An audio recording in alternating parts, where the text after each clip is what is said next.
I'm Holly Constant. And I'm Maddie Hockaday. We really love Parks and Rec, and we really love behind-the-scenes details. So we're researching everything from DVD extras like deleted scenes and commentaries, plus interviewing cast and crew who actually worked on the show. We also bring on guests and friends to geek out about everything parks. So join us, you tropical fish. This is literally the best Parks and Rec rewatch podcast. We're your park pals. There's a park and some pals, and there's also therapy too. Okay, everyone. Hello. Welcome in. We're doing it. It's the prom, which is very exciting. Or not the prom. It's actually titled prom. Which, you know, without the. But I do have some updates from last week. So last week we talked to Piper Major, who is the gal that charges Tom and Ben for coffee at the second tent place that's also owned by Harvey the tent guy. And she was going to send in stuff last week, but just didn't have enough time. So she was really gracious and wonderful and sent in things this week. So I was just going to go ahead and play her voice memos. So thank you so much for sending those. Here we go. Here's the audition. Do I remember the audition? I absolutely do. I remember that it was an in-person audition. I got it from my agent, and we were sitting in the room. There was maybe 5 or 6 of us out in the outer room, and the casting director came out and said, I think a couple of people had gone in and had come out, and the casting director came in and said, don't make it really important, just kind of underplay it. So I went in, and the plot was that I had to like take a coffee and then hand it and say that'll be $8, I think was the line. And so I went in and got the directions from the casting director, and I turned my body and looked away from the camera. And she had said, she literally was like, I'm going to cue you and then you can go. And so I turned my body, and I didn't even look at her. I turned my body and I looked to the side and sort of waiting. And she goes, you have to wait for my cue. I was like, oh, right, of course. So I waited for her cue. I did it. And then I, did the line. And then what was fun about Parks and Rec is that they always let you, like normally when you audition for TV, you have to be word perfect, and they don't expect you to improv or anything like that. So when even in the audition, you got to improv. So your first take was word perfect, and then the second take was the improv. And so then I did the second one, and I added the improv on. That'll be $8. I said, that'll be $8. And I said something about a tip or something like that, or thanks for the tip or something like that. Anyway, I left the room, and I remember driving home thinking, I can't believe it. I just, I wasn't paying attention. And on the way home, I was heading back to work. You go through all the things that you should have done. And maybe 2 or 3 hours later, I got the call that I got the job. So I remember I was sitting rolling somewhere or something like that, and got the call, and I was like, yeah, I screamed in the, at Mel's, because I was working at Mel's Drive-In at the time. So yes, that was the audition process. Oh, that's so fun. Yeah, that's very cool. That's cool that she, that's a good thought on that line too. That'll be $8, doesn't include tip. That's a good one.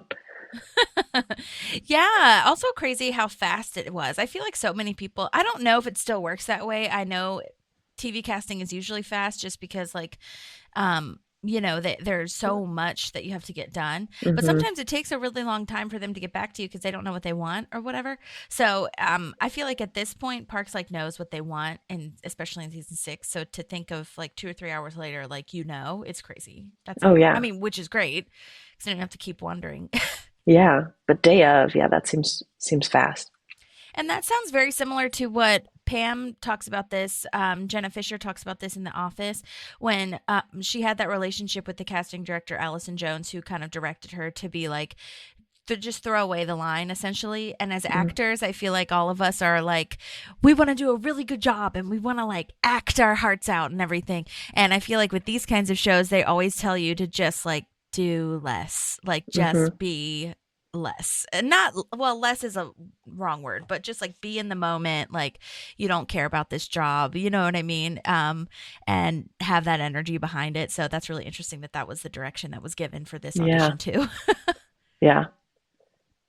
Okay, let's listen to the second one. I got to set, and there was I got to my trailer, and my character name was on my trailer. I took a picture of that. Then I went to makeup.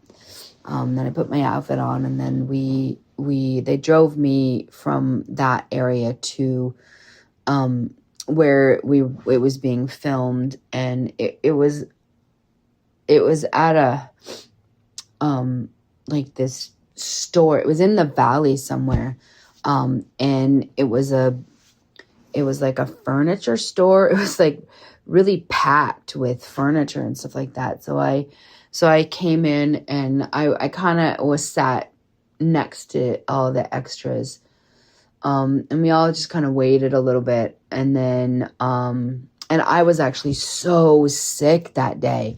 I had like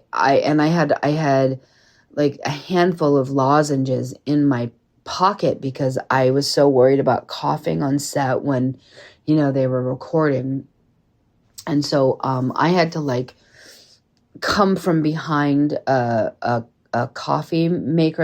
It was like a furniture store, and so it was really packed with furniture everywhere. And then where we were acting is I had to be behind this coffee machine. I come out from the coffee machine, and I've got 2 cups of coffee in my hand, and I hand it to Adam and Anzi and say that, that'll be $8, please. The next line is like, who charges $8 for coffee? And then my boss character comes out, and I have to crawl. I had to counter behind him, and then I had to hide behind that coffee machine. And so I remember I was back there, and I had unwrapped when we weren't filming, I'd unwrapped a couple of lozenges so that I could put them on the coffee machine so that I could pop them in like once I'd cleared, because I didn't want to cause coughing on, want to be coughing on when they were recording. I did improv once, and the director came up to me and asked me not to. So I did not get to do that. And she asked me to not do that again. We did probably about 11 takes, I think, total. Adam and Anzi were very nice to work with. Everybody on set was really, really nice, and just really nice. But it was really, it was fun to sort of be in the room with creative people. Like I said in the last one, when you're on TV, it's generally like you got to be word perfect. You got to be, on it. And what was nice about being on that set is to see the creativity. I remember Anzi Ansari kept he had a specific line that he was supposed to say as an aside, or he was supposed to say to Adam. And he kept covering his face. And they were doing like a 2 cameras, so they were filming. We didn't have to do both sides. It was filmed from both sides. So like there was a camera behind Adam and Anzi Ansari, and then there was a camera behind me. So like we didn't have to do separate takes we didn't have to do my way and their way. We did it at the same time.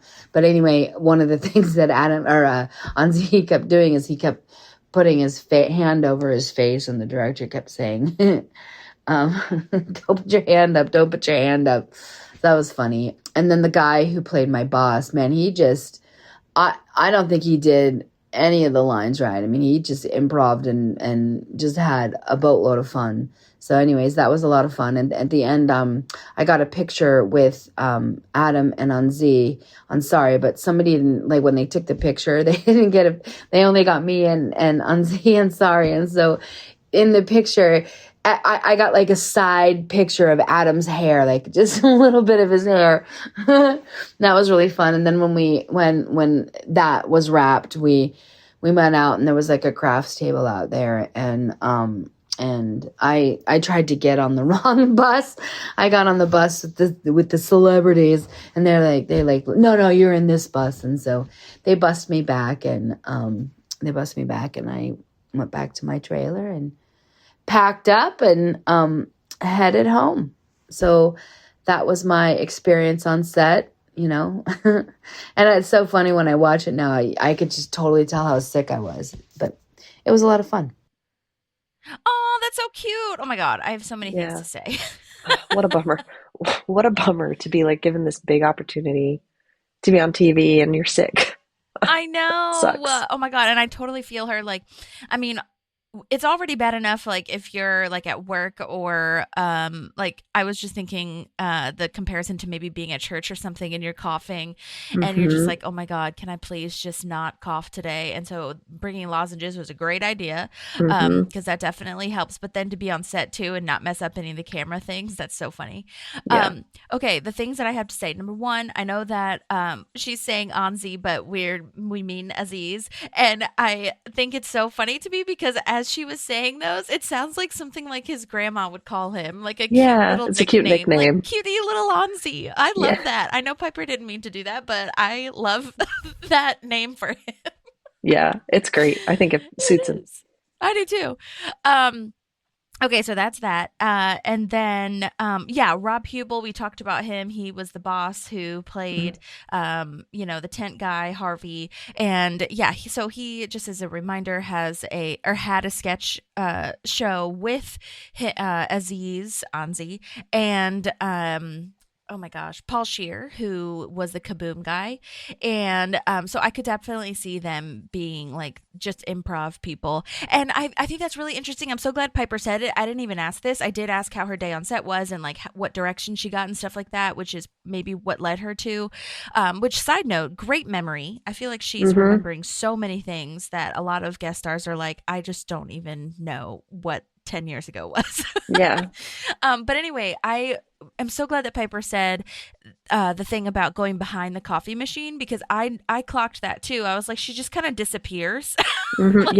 She walks behind and it's like, where did she go? And it is kind of like they just cut her out or she like ducked underneath the little coffee counter thing.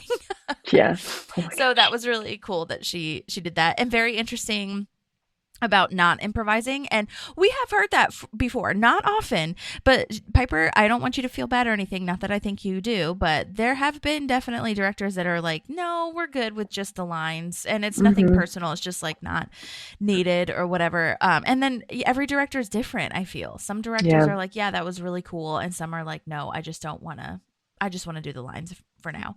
Yeah. And then the last thing I was going to say is the hair part of Adam being in the picture. I will say, and I think I feel like I have a note, maybe in this one or maybe it's the next one. I don't remember, but Adam's hair has gotten out of control in a good way. Like his hair is so tall and floofy. It's bordering on John Ralphio, but like cut.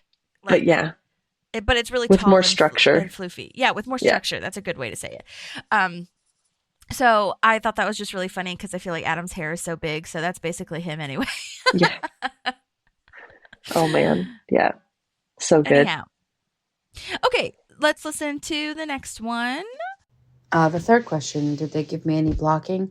Really, the blocking was pretty easy. Like I said, I came from behind this coffee cart. I handed them the coffees and then just kind of countered behind the boss. We ran it, I think, the first time just to sort of, they gave me a mark to hit and stuff like that, just for the cameras and stuff like that. It was mostly really about the cameras, making sure that I came out and hit my mark and then countered behind the boss who came out from behind a curtain. So, and, I just had used my skills about countering and I think, they didn't have to tell me any directions because I listened the first time they told me and I hit my mark every time. And, hitting a mark is definitely a skill that you have to develop and you have to hit your mark without looking at it and all that stuff. So, one of the things that I do when I'm marking where I'm standing, because I don't want to look at my feet, I mark it visually on like usually the person I'm talking to about visually where I am interacting with them and market that way. So that's but it was also, like I said, it was this big furniture store. So and it was like like literally it was like to the ceiling packed with furniture that was like wrapped up, and so like there wasn't a lot of room. It's almost like they'd taken that one little area and cleared out all this furniture and kind of stuck us in there. And anyway, I don't know. I didn't get to see the furniture store before or after they set it up for what was going on, but it was just the walk in and walk out. I just think the fun part was that I had to hide behind this coffee cart, just praying, like water. My eyes were watering because I was trying not to cough. That's the biggest thing I remember, because I just didn't want to, mess up anybody's good takes. Be a good team player. Oh, one of the things I wanted to add, what I really liked about that set was they had so many healthy choices at lunch. It was really cool. I think that was one of the really neat things about that set, particularly, is because, a lot of the creators were from Second City, and they were mothers and, families and stuff like that. And so, some of the times what happens on set, it's not always the healthiest options for you, but they had the spread. Their craft services was the best craft services I've ever experienced. And like, you could go and get they had like a smoothie bar. Anyway, it was really great craft services. The best I've experienced on any set. So, yeah, that's a fun little tidbit on there. Yep. The craft services on Parks and Recs was bomb. That's awesome. That's good to hear. That's that so is a cool. good I love tidbit. hearing about craft services. Yeah. Oh, I love a good smoothie. Well, they talk about that on The Office too. Like even I think they brought the crafty people, like the cooks and chefs and whatever the hell, onto Office Ladies when they were doing that portion of it or something. So that's really cool. Maybe they use some of the same people. And yeah, that I didn't think about the furniture store. That's a really good idea. I don't know if I'm sure they use like a warehouse. That's what it looks like anyway to me. But that's a really good idea for a set, because like how would you say that you have tents or show that you have tents like set up somewhere? You know what I mean? Especially the amount that he says he has. Yeah. So cool. Love that. Right now, I am working on a project called, it's about, after hours. And it's, it was my friend's idea. And he hires me a lot to write the scripts for him. So I wrote the script, and we're going to be filming that at some point. It's a parody on waiting tables and being a waitress and all the crazy stuff that happens at restaurants and stuff like that. We're going to be filming that, like I said. What I like about my friend, he always comes up with an idea, and then he always casts me, so that's always a great thing. I'm also directing for the first time. I'm directing a play at the end of this month, and I'm also in a play. It's like my theater company does a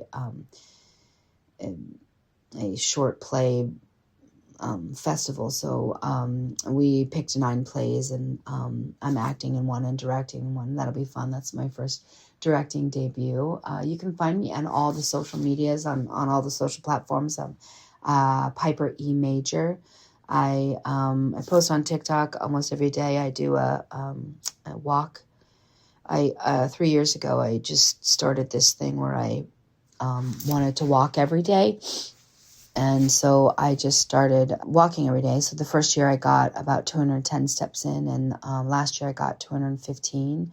And so it's a kind of a check-in. It's really for me. I mean, I post it on TikTok, Instagram, and Facebook, because my mom's only on Facebook, so I got to do it on Facebook, so mom gets it, and all her friends. But so and it's just sort of a check-in, and it's a one-take wonder, and I just do it. And anyway, that's been fun. So you can find me. It's called Walk Day. I think my next walk day is Walk Day 22, year 3, and occasionally I'll do lives with that as well. I also, during COVID, I created a vlog called Find Love in the Time of Quarantine, and it's basically, it's telling men what not to do on the dating sites.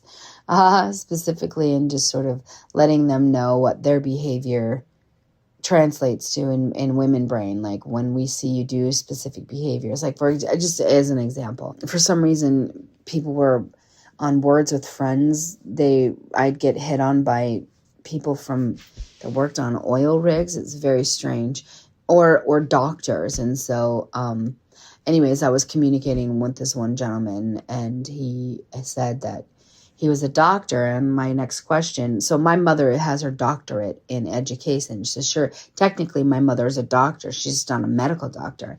And so, I know that. And so when I asked this guy, I was like, oh, well, are you a medical doctor? And he, well, of course I'm a medical doctor, and got all sassy with me. And it was like, and so then it made me realize that he wasn't actually a doctor, because a doctor would know that there's, you can get a doctorate in anything. You can get a doctorate in science. My mom was an educator. So anyway, I wrote a little scene, and I cast my mom in it. And so that was really fun. So anyways, I did 10 episodes on the vlog, and it was really cool too, because I got a bunch of really good actors to join, because they were all bored. They were, COVID, and it was all filmed at home. So like they just filmed from their home, and I filmed from my home. So like there was no, we didn't actually breathe anybody's air or anything like that. And so what I did is I just took all those and made them into a film that's called Find Love in the Time of Quarantine, and won a couple of awards at some film festivals for it. So anyway, that's what I'm doing now. I'm also a writer right now. I've been writing a couple scripts. I'm team writing a script about the sex trade, and that it's got a great idea to it, and it's very poignant. We're trying to get it where we did a table read of it this last summer, and got some really good feedback on it. I also wrote a film called The Hard Decision, and I also did a table read with that, and just hoping to get some traction with that. So yeah, that's kind of what I'm doing right now, just auditioning when I can. And I got something that happened to me several years ago. It had been like months since I went on audition, and I got to go, and like I got an audition, and I went on audition. It was a commercial audition, and as a commercial auditions are just sort of like, it's what you look like, and it's generally you generally, unless if it's a dialogue heavy, they'll give you the dialogue ahead of time. But if it's not dialogue heavy and it's mostly just improv, you just go in and you see the storyboard and you improv it, and then you leave. And so it doesn't take really a lot of skills. Sometimes even like commercials. And I think this one specifically was literally, they called in like 15 of us in at a time, and we just had to tell us a personal story about ourselves. And so, I mean, that's not really like using the actor instrument that much. But I remember after I got out of that audition, it was like, I felt so much better. I just, like, before that, I didn't realize how curmudgeon-y and irritated I had become until I went to that, because it had been months since I'd been in audition. And so I just, at that point, I realized that I need to feed my artist. So if I don't feed my artist, I get curmudgeon-y. And anyway, that's what I've learned to do. And so I make sure that I'm always in class, and writing feeds the artist. Anyway, that's what I'm doing. You can find me on all the socials. I'm Piper E. Major, Piper EMAJOR. That is my name, all strung together. You can even find me on Gmail that way. So TikTok, Instagram, and Facebook are my big ones. And you guys have a wonderful one. All right, bye. Yay. Well, thank you so much. It sounds like there's a lot of stuff going on. So we'll definitely tag you and post you in our show notes and on our Instagram. But yay, thank you for sending all of those wonderful voice messages. Absolutely. And I will just give everyone a heads up. By the time this comes to you, I'm sure you'll know, because you'll be looking at the timestamp. But this will probably be a longer one, because there are so many guest stars in this episode, and a couple did send voice memos for this particular episode of Prom. So just hold tight. And I'm honestly really grateful to have everybody post and send us stuff. So yeah. So. That's that. Okay, well, thank you, Piper, so much. Again, we'll post all of your information. Those are really cool little tidbits, so I'm glad that we got a chance to hear from you. All right, so season 6, episode 18, Prom, original air date April 3rd, 2014, directed by Ken Whittingham, which is great. We just saw him a couple episodes ago on The Wall episode. I've talked about him a lot. He's done 8 episodes of Parks in total. He's done The Office. Like, his resume is insane and so good. Like, if you're watching currently St. Denis Medical, which is on Peacock as well, it's so good. Same creators as Superstore. Or if you're watching Abbott Elementary currently on ABC, he is also working on those. So we love him. He's also worked on Scrubs, and I'm curious if he will come back to direct any of the reboot of Scrubs that's coming out this month. So yeah, Ken is just like all over the place and has his hand in everything, and he's very good. So well done, Ken. And then this was written by Matt Murray and our beloved late Harris Whittles. We've seen both of them many times before, especially on Parks as writers and producers on the show. But I haven't talked about Matt recently. Matt Murray, I have talked about him before. Like I said, he's been on SNL, The Good Place. For Parks, he wrote Article 2, aka Ted Party Day, and Gin It Up. So if you're currently watching those or have watched those, that's what he is familiar with, or that's why you're familiar with him. He's also doing Loot, which is the Maya Rudolph show on Apple TV, and Alan Yang is the creator of that. He's also worked on Man on the Inside with Ted Danson, which is the Mike Schur show on Netflix. I believe they're getting a 3rd season. They just finished the 2nd season. Cool. And of course, Harris, such a backbone of Parks. We obviously always mention that. Absolutely would have gone on to work on the same shows or created his own show for sure, much like these other writers and directors as well. I know that, oh my gosh, we just lost too soon, because I know that we would have gotten so much wonderful, beautiful art from him had he been here. But you know what? He made his time on Earth very prominent, and we definitely remember him. So great directing and writing team for this episode. Yeah, strong. Okay, well, I have a summary written whenever you're ready. Perfect. Okay. It's a short one. Okay. Leslie and Ron fight over a promising intern/employee. Andy and April attend prom together, and so do Ben and Tom. Yay! Yes. It really is just circled around this whole prom. Yeah, absolutely. So we start this episode with Ben in his office, and there's a note that says to open the top drawer, and Ben literally loses his mind / goes insane because this explosion happens, and I think he thinks that he's being bombed or something, which essentially he is, but in a nice, fun way. Yeah. I would have had the same reaction, though. That is so much. Oh my God. And I'm dying. Yeah. We see Leslie poke her head in and say, just calm down. It's okay. I just wanted to surprise you. Open the bottom drawer. And to be honest, if I was Ben, I don't know if I would. I would be like, no, you open the bottom drawer. Yeah, you come open the bottom drawer. And you get splashed with confetti in your face. But there's a cute little cake in his bottom drawer that says, will you go to prom with me? And Ben doesn't understand at all. But we learn that with the merger of Eagleton and Pawnee, schools are making cuts, and the first thing to go was a senior prom, which Leslie cannot stand for. So now the Parks Department is going to throw the prom so they can have a nice little moment, which is very sweet. That's so nice.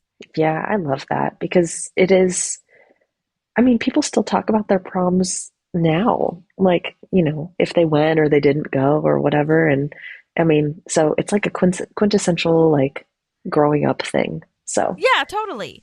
And even if you don't talk about it now, or if you didn't like your prom, I feel like it's still a nice, like you said, part of your growth / high school memories. It's not to say that it's the best thing ever in the whole world, but it is a nice portion to think of. Yeah. It's a stepping stone, I feel. A milestone, I should say. Yeah, a milestone for sure. Yeah, and I think a lot of kids are upset if they can't go to prom, so that's nice that they're at least getting the option to have one. Leslie says she also volunteered to teach Latin because they were going to cut that too, so she needs to learn Latin. Also, the detail that it's, I think she said AP Latin, not just regular Latin. Yeah. I'm like, Leslie, oh my God, that's very nice of you, but you won't do those kids probably no good.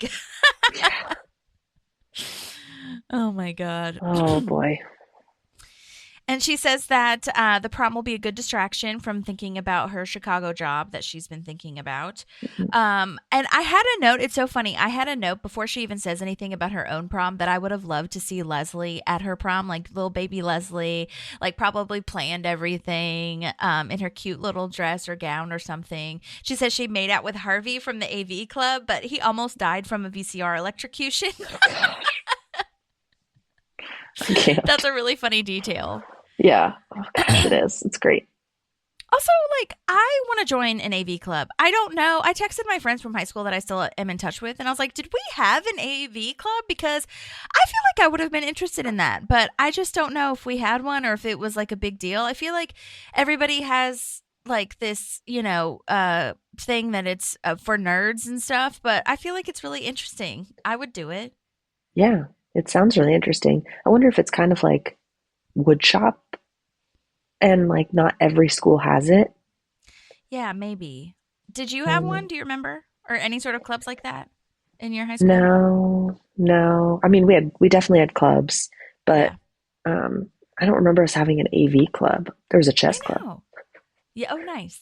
I know. I feel like, if there was a club, like a lot of times the kids had to be the one to start it, unless there was some like super passionate teacher, which happens a lot. But I feel like I wouldn't have even known. So I'll have to go through old yearbooks and see if there was even, something to do with that. Yeah.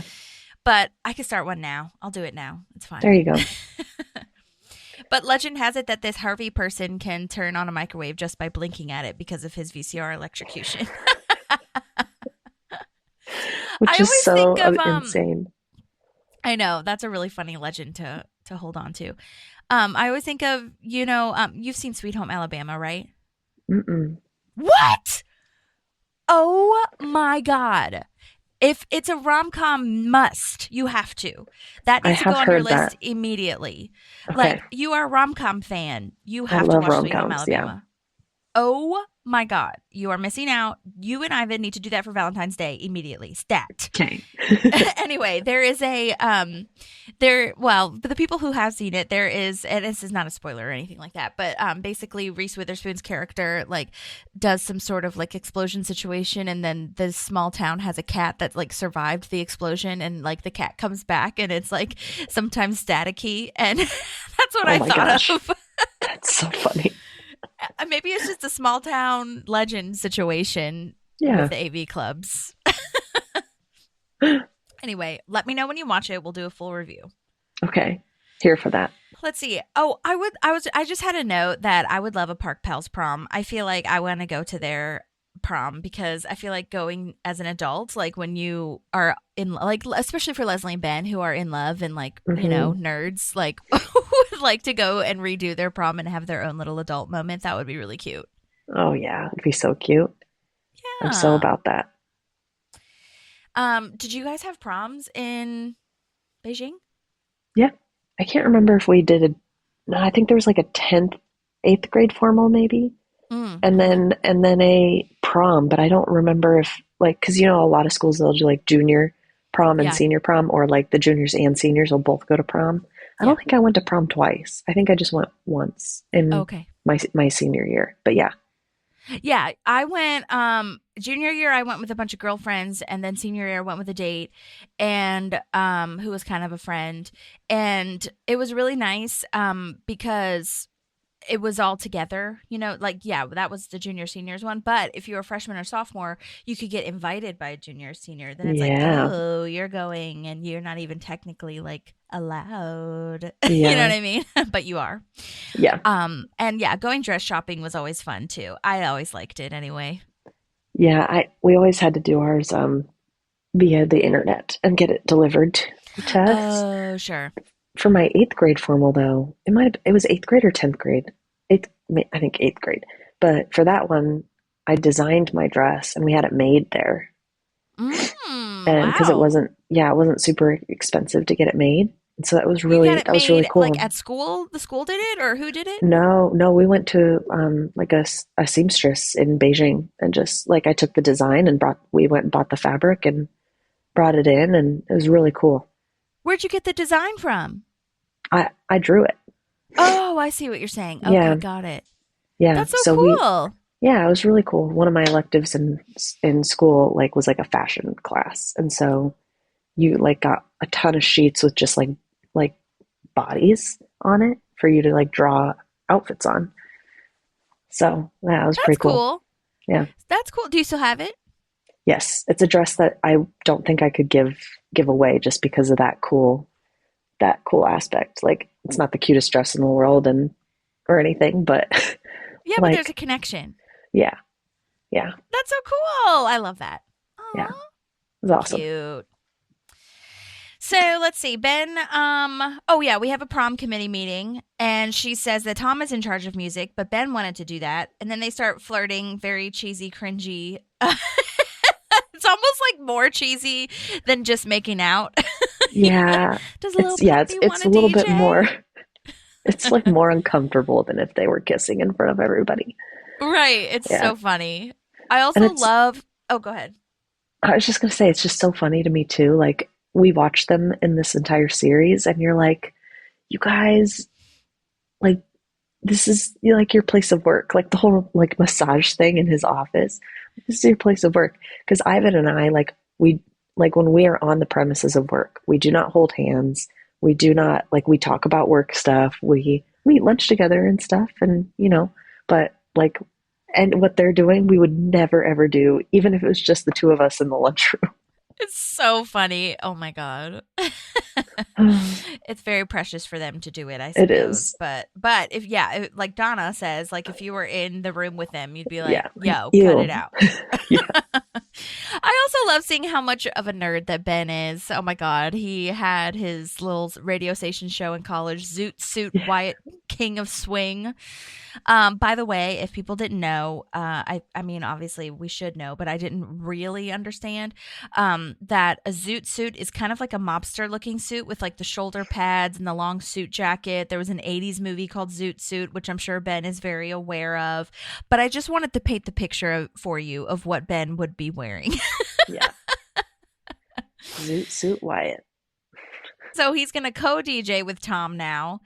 And Tom is not excited about that, but it'll be great. Yeah.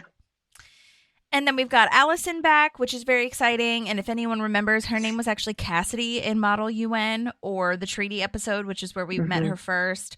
I don't know what made them do that. I remember talking about this too, where it was totally different names because, as we rewatch it, we've already watched this episode when we were doing Model UN. We were like, that name is wrong. But Yeah. I don't know if they forgot or whatever, but we'll call her Alison for this episode because that's what she goes by. And I don't think you even needed, like, there's no, like, real reason you would have needed to change her name either. Not that I can think of. I don't know if they just forgot or what. Or maybe they just didn't think she would be as prominent of a character, but she's, like, in Model UN, like, very frequently. So, I don't know. Whatever. Yeah. Anyway, friendly reminder that Alison is played by Kelly Washington, who sent in wonderful, amazing voice memos a while back when she was on for Model UN. So very exciting. Please take a listen to that. She also has an Instagram where she goes to Disney and does really fun, like Disney vlogs. That's cool. Yeah, it's really cool. So I tagged her last time, but I'll try to tag her in the show notes or our Instagram too, so you guys can check that out too, because it's really cute. So Leslie says that she needs the theme for the prom to look like $1 million, but also cost $0, because they don't have much of a budget or any budget really at all. And she suggests fairy tale. Alison suggests fairy tale because they can reuse the Into the Woods set pieces from the theater department, which is great. That's fun. Yeah, that's smart. I feel like many proms, I don't know what it is. Maybe it's just because we think proms are magical or whatever, but I feel like every prom I went to / have heard of has this type of a theme, like Fantasyland or like some sort of Grecian like goddess situation where like there's columns and flowers and magic and it's just like I don't know what that is, but I feel like that's the prominent theme because you just want it to be magical. Yeah, I think it's the magical piece of it. Mm-hmm. So Alison has a binder from or for her notes and everything. She got organizational stuff from the black market in Mexico, which I love this. I would absolutely do this too. Juan Julio Oficina Supplies didn't actually go out of business. Wild. Amazing. They just opened a new one in Oaxaca. Yeah, exactly. Perfect. I love how cute they are together and how they're getting along so well, and how Alison is quite the mirror for Leslie, and she just like can't get over that portion of it. You know what I mean? Yeah, I think this is what creates the spiral of Leslie crazy in this episode. Absolutely. Yeah. Tom says there's no need for a set list. Oh my gosh. I also love his little, like, he has his little board deciding which songs to do, and like he only answers one question: is it a banger? And I love his little dance moves when he's like dancing around trying to decide the music. It's so funny. Oh my It makes gosh, me laugh a lot. yes. It is. It's so funny. But the logic for me is like, dude, at prom, people want to dance to slow songs too. They came with a date. Like, you got to have some variety in there. Yeah, I agree. Yeah. And so that's where Ben comes in, and he's like, I think set list flow is very important. And I don't know. I guess it depends on the event. Like you said, with prom, you know, you want to kind of mix it up and have each vibe be different. I don't know. This also reminded me of our friend Molly, who has been on the show before. She stresses about playlists. Like if there's a party and she's making the playlist, she's like, oh my God, is everyone like actually into this music that I'm playing? And it's so funny because I don't know. I was going to ask what your vibe is. I mean, if there's music playing, I'm never like, I hate this, unless it's like only contemporary Christian music. And then I'm like, okay, I don't need that every single time. Yeah. But I don't really, I mean, I'm just vibing. You know what I mean? Yeah. I mean, obviously, like when I'm at a party or whatever, I hear that there's music. But if I'm like doing the thing, the activities and stuff, I'm not like scrutinizing everything I hear. Yeah. I don't think many people it's vibes. Would be. Yeah. But people can tell when the music stops. Absolutely. That's why you want enough on there that it's going to not stop. Right. 100%. Yeah. I always notice that with like scores for movies and stuff. People think it's not, well, people don't, it's not that they don't think it's important. They just don't think about it at all. You know what I mean? Mm-hmm. But you can always tell how, like, if the music stops, you can absolutely see and feel how the energy shifts without it. You know, that's why restaurants are really, it's psychological, I feel. Restaurants and clothing stores, and there are people that, like, especially in the marketing team, that create playlists / songs that psychologically make you have more energy, less energy, you know, whatever. I remember someone talking about, I don't know if this is true or not, but someone told me one time that they, like, I don't know, either saw like an Instagram thing or read an article, something, I don't know, about how Hollister used to be really loud on purpose because they don't want the parents coming in. They just want the kids to like go in with the credit card essentially, and they want the parents to be really like, okay, fine, just go in there, whatever, I'll be out here. And I feel like that, I don't know if that's real, but that sounds real to me. Yeah. So, yeah. I mean, yeah, it makes a huge difference. If I'm making my own playlist, and I promise I'm almost done with this tangent, but if I'm making my own playlist, I'm definitely a hodgepodge of things. Like my friends and I have done that before, where we'll send each other like playlists to see what we're listening to nowadays, and it's a really interesting way to like kind of get to know someone. I definitely don't have like all just one genre. I don't think about like the flow of one song to the next. I'm just like, oh, this song is cute, this song's cute. And it is interesting for the people that do that. I like it. I mean, both ways. Yeah I'm definitely like you, though. I have multiple genres going at a time, and yeah. Ben is hilarious because he says he hopes the auditorium is big enough because he's bringing 10,000 Maniacs, which is a rock band from 1992, which I knew that it was in the 90s, but I just thought that was a really interesting detail to let you know that they're keeping in theme with his early 90s roller skating party. It's 1992. Yes. It's not mid 90s. It's early 90s. Early 90s. It's important. And then Tom has his little moment where he's like, I'm not going to be seen with you. And he's like, now I'm going to be DJ Robo Drop, which is the new portion of him wearing a helmet, which is a lot of famous DJs do that. You know, Daft Punk, Dead Mouse, a lot of Vegas people do that too. So, you know, if that's what he chooses to do, that's fine. But it won't go off well, I think, with a bunch of high schoolers. No. He thinks it's going to be a rave, and that's the problem. Right, exactly. So Andy and April are talking, and Andy is saying his high school prom had the theme "My Heart Will Go On," and there was a photo booth with a Monica Lewinsky lookalike. Oh my god, that's so funny and terrible. So specific. Very specific. Oh my gosh. Oh my god, I also love this little writing moment of the parents of that after party moved, but they moved to prison. Oh, that's so good because they like let them drink and do all the things that were probably illegal. And then we find out, I mean, not a surprise, that April hates prom. Yikes. Yeah. And oh my gosh, this song that Andy writes for Sarah, but like changes it to April. Everything rhymes with Weiss, which was the Sarah's name. Mm-hmm. Oh my god, not great. The crazy part for me was how far he made it into Sarah Weiss's name when he's singing it before he realizes, oh crap, I'm singing about April. Exactly. Yes. Oh my god. And I love this moment too where they have a whole phrase for when you try to jump your car over a lake. Like, you laked mine. You laked my car. Which made me think that they have tried this more than once or have, you know, borrowed or stolen their parents' or families' or friends' cars and tried to do this. Yeah. Concerning. Yeah. This absolutely is Harris Whittles coded for me. I feel like this is something that I feel like the animal department people would have done. Yeah. Absolutely. Yeah. So Leslie's now talking to Alison, saying she should take a Park summer internship because they have a program.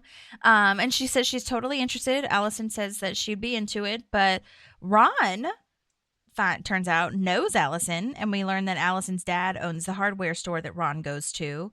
And there's like this whole little moment where Ron tries to make Alison not take the Parks internship. Which, like, I don't know. At this point, honestly, like, get out of here, Ron. Like, you can talk to her about this later. I don't know. It felt weird to me. Yeah. I think the fact that it's like his reasoning behind it, like, then comes across like, now we're in battle for this person. Like, I think it's fine for him to be like, hey, I know that, you know, Leslie talked to you about this internship. If you're interested in doing something to get experience for your resume over the summer, you know, I also have an in at the sawmill. Yeah. You know, like, it could have been very chill, like, let her make her own decision vibe. So it's really interesting to see Ron take on this Leslie energy around this because he doesn't care about a lot of things. Yeah. He just cares about not corrupting the youth into the government. Yeah. So that's his like whole moment, his whole motive, I should say, behind this. But yeah, I mean, this is where the competition starts, or not starts, but like continues. I feel like this is nice to see, or not nice, I guess is the wrong word, but interesting always to see Ron and Leslie kind of fight over things that they believe in such opposite ways. So yeah, love that. Oh, I was going to mention, too, I thought that this was interesting. To be honest, like TBH, before we analyze, I didn't really see the big deal for Leslie to be so passionate about Alison taking this job. Like, obviously, I knew that she wanted, you know, us all to be, like, interested in parks and the government and all these things. But now that we've analyzed, seeing the high stakes, or maybe it's not even analyzing, it's just, like, rewatching it, honestly. Like, seeing these high stakes of needing someone to take over so that she could potentially do the Chicago job, it just makes so much more sense, like, why she's so intense about it. Like, she needs to know there's at least one person who's passionate about the work, because one of the reasons we talked about last time why she hasn't taken the Chicago job is because she's not sure if Pawnee is going to be safe or if this merger is going to really work, and she hasn't seen it tangibly come together yet. So she needs a leader to, like, know that someone's gonna take care of them and can stand firm in the Parks Department. And I think if Alison was there, it would give her permission that she's been seeking, in a way, to leave. And I was like, oh my gosh, of course. Now, this is classic Leslie, of course, though, and honestly, classic me too. I would feel like I related to this, not thinking this all the way through. You're putting all of your eggs in, like, a 17-year-old's basket. Yeah. Like, you don't really have much juice to go on, but Alison is so good and so passionate, and she could totally do it. Yeah, she definitely could. But the problem being, like you're saying, she's putting all of the eggs in this basket of this kid who could realize a year into college that she doesn't want to work there. Right. Yeah. You know? Yeah, totally. And Leslie's not really seeing yet that Alison also might not want to do this like for the summer because maybe there's a better option for her. Maybe it's not the sawmill even, you know what I mean? Yeah. But it's something else. But I think that Leslie and I both do this, and I think you do as well. A lot of us do. We see the potential in something and really run with that potential, even though we're not even sure if that's going to work out. Yeah. Yeah. Absolutely. I would say I do the exact same thing. Yeah. So there's the company I work for right now, something that they always stress is train your replacement. Like, you know, you never know when opportunity is going to come knock on your door for your next job, like, or for you to escalate or for you to leave your team and go do something else. Right. So their whole thing is once you've got your thing down, like, you know, you train your replacement. Yeah.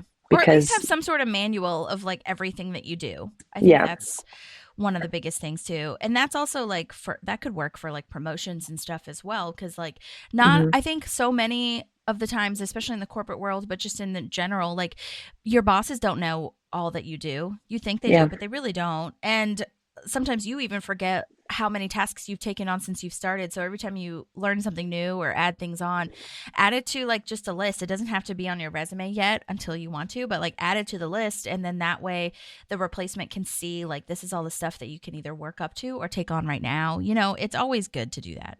Yeah.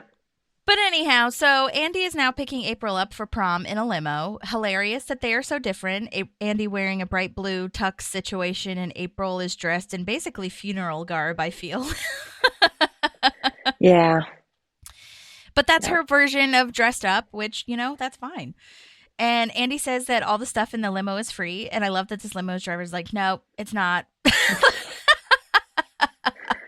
He sets the expectation. That's smart. Right.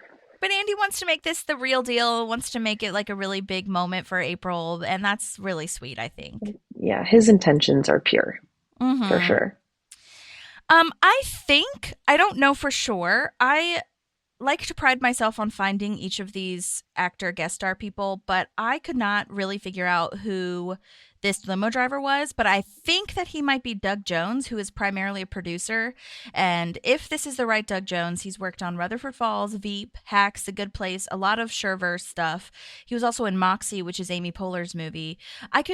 Doug Jones is such a classic name, like, you know, or classic meaning like everybody might have that name. So there's this one Doug Jones who many people will remember because I feel like I can't remember why I talked about him, but there's this one Doug Jones who's a creature actor, meaning that he works a lot with like being a monster.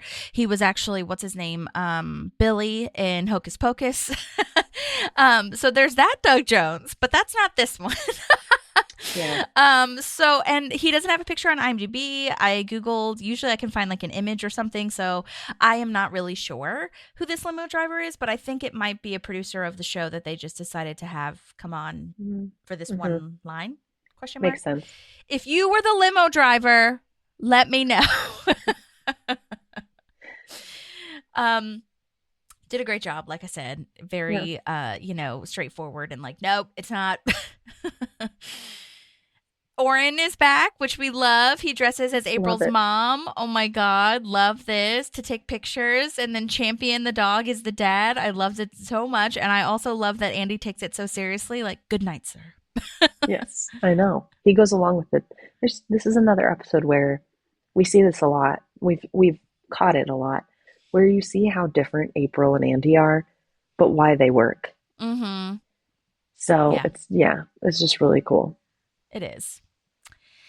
Let's see. So Ben and Tom are having some trouble with the DJ equipment. I love this line. It might be my favorite. How am I supposed to keep my Husker Du albums in near mint condition? Not even good condition, just near mint condition. Yeah. And condish. That's the part that got me. Yes. Ben says his own prom was after he got impeached, so he couldn't go without people throwing eggs at him. Oh, dear. And his parents threw the prom for him in his living room. Oh, so sad. Yeah. I'm still a little messed up from it. Yep. Poor Makes guy. sense. Oh, my gosh. And then Tom says that he was only at his prom for 15 minutes because he spent so long getting ready. Like, That checks out for me.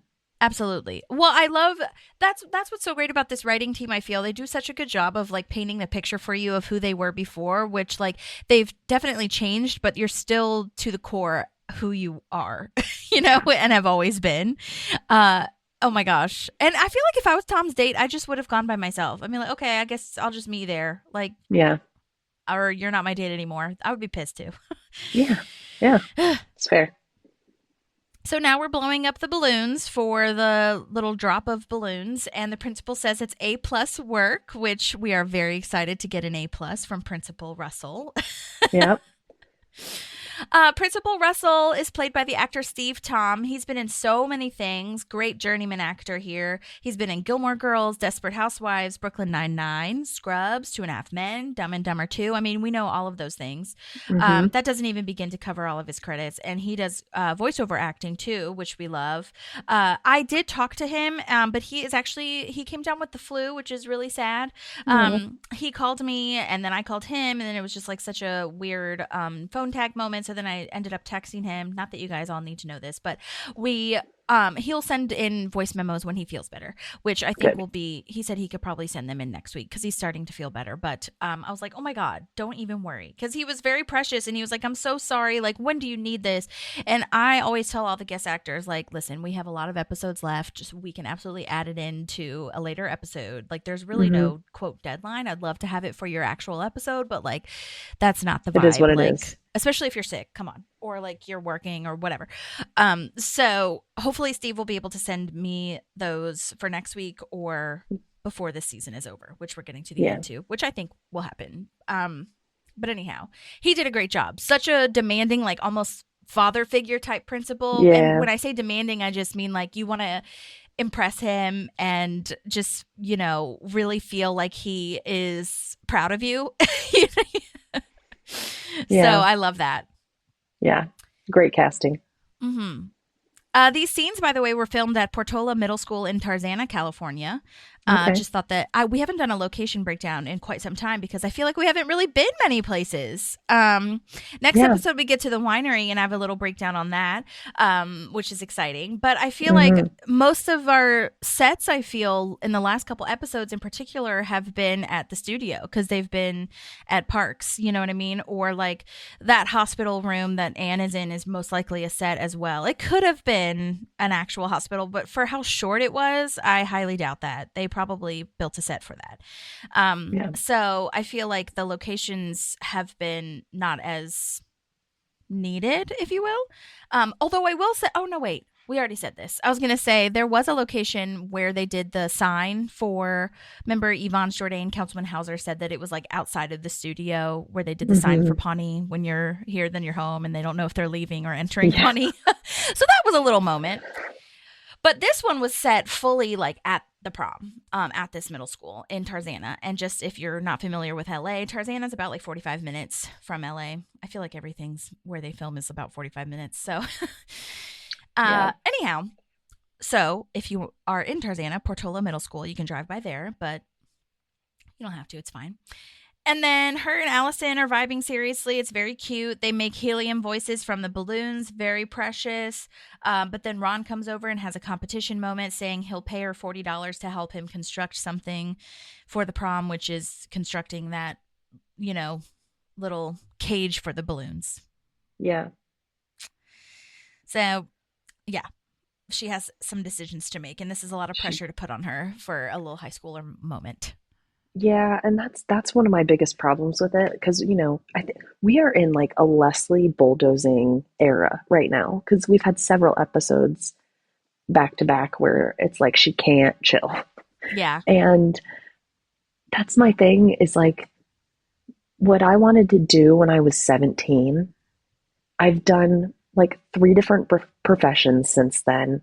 I wanted to do 3 or 4 different things in college, like you don't really end up where you think you're going to end up at 17. Like, I get what they're trying to do and they're trying to instill, they're trying to give her opportunity. But I think they're both trying to they're getting something out of it for themselves in it rather than giving her the space to see, like, to decide what she wants. Yeah.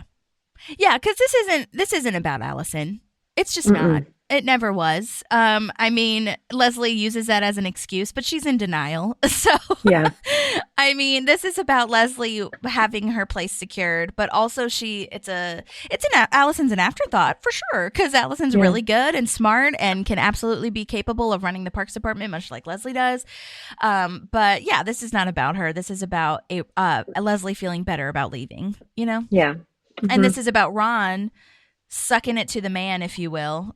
Yep. Sticking it to the man, sucking it to the man, and saying, you know, the government's not for young people or for anyone for that matter, and I'm going to prove that through Alison, essentially. Yeah.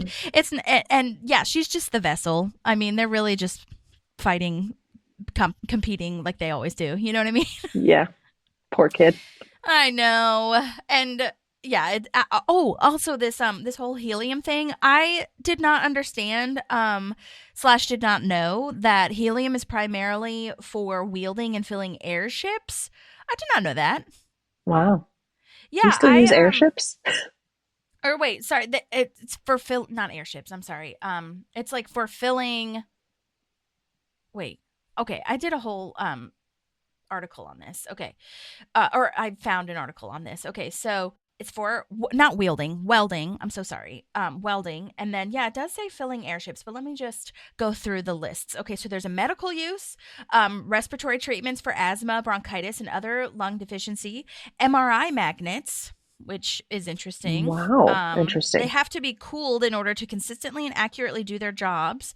And with its extremely low boiling point, helium gas is the first choice of hospitals to perform that crucial task. Crazy. Oh, wow. Wow. Apparently, helium also helps with fiber optic cables for TV and cable TV and high-speed internet.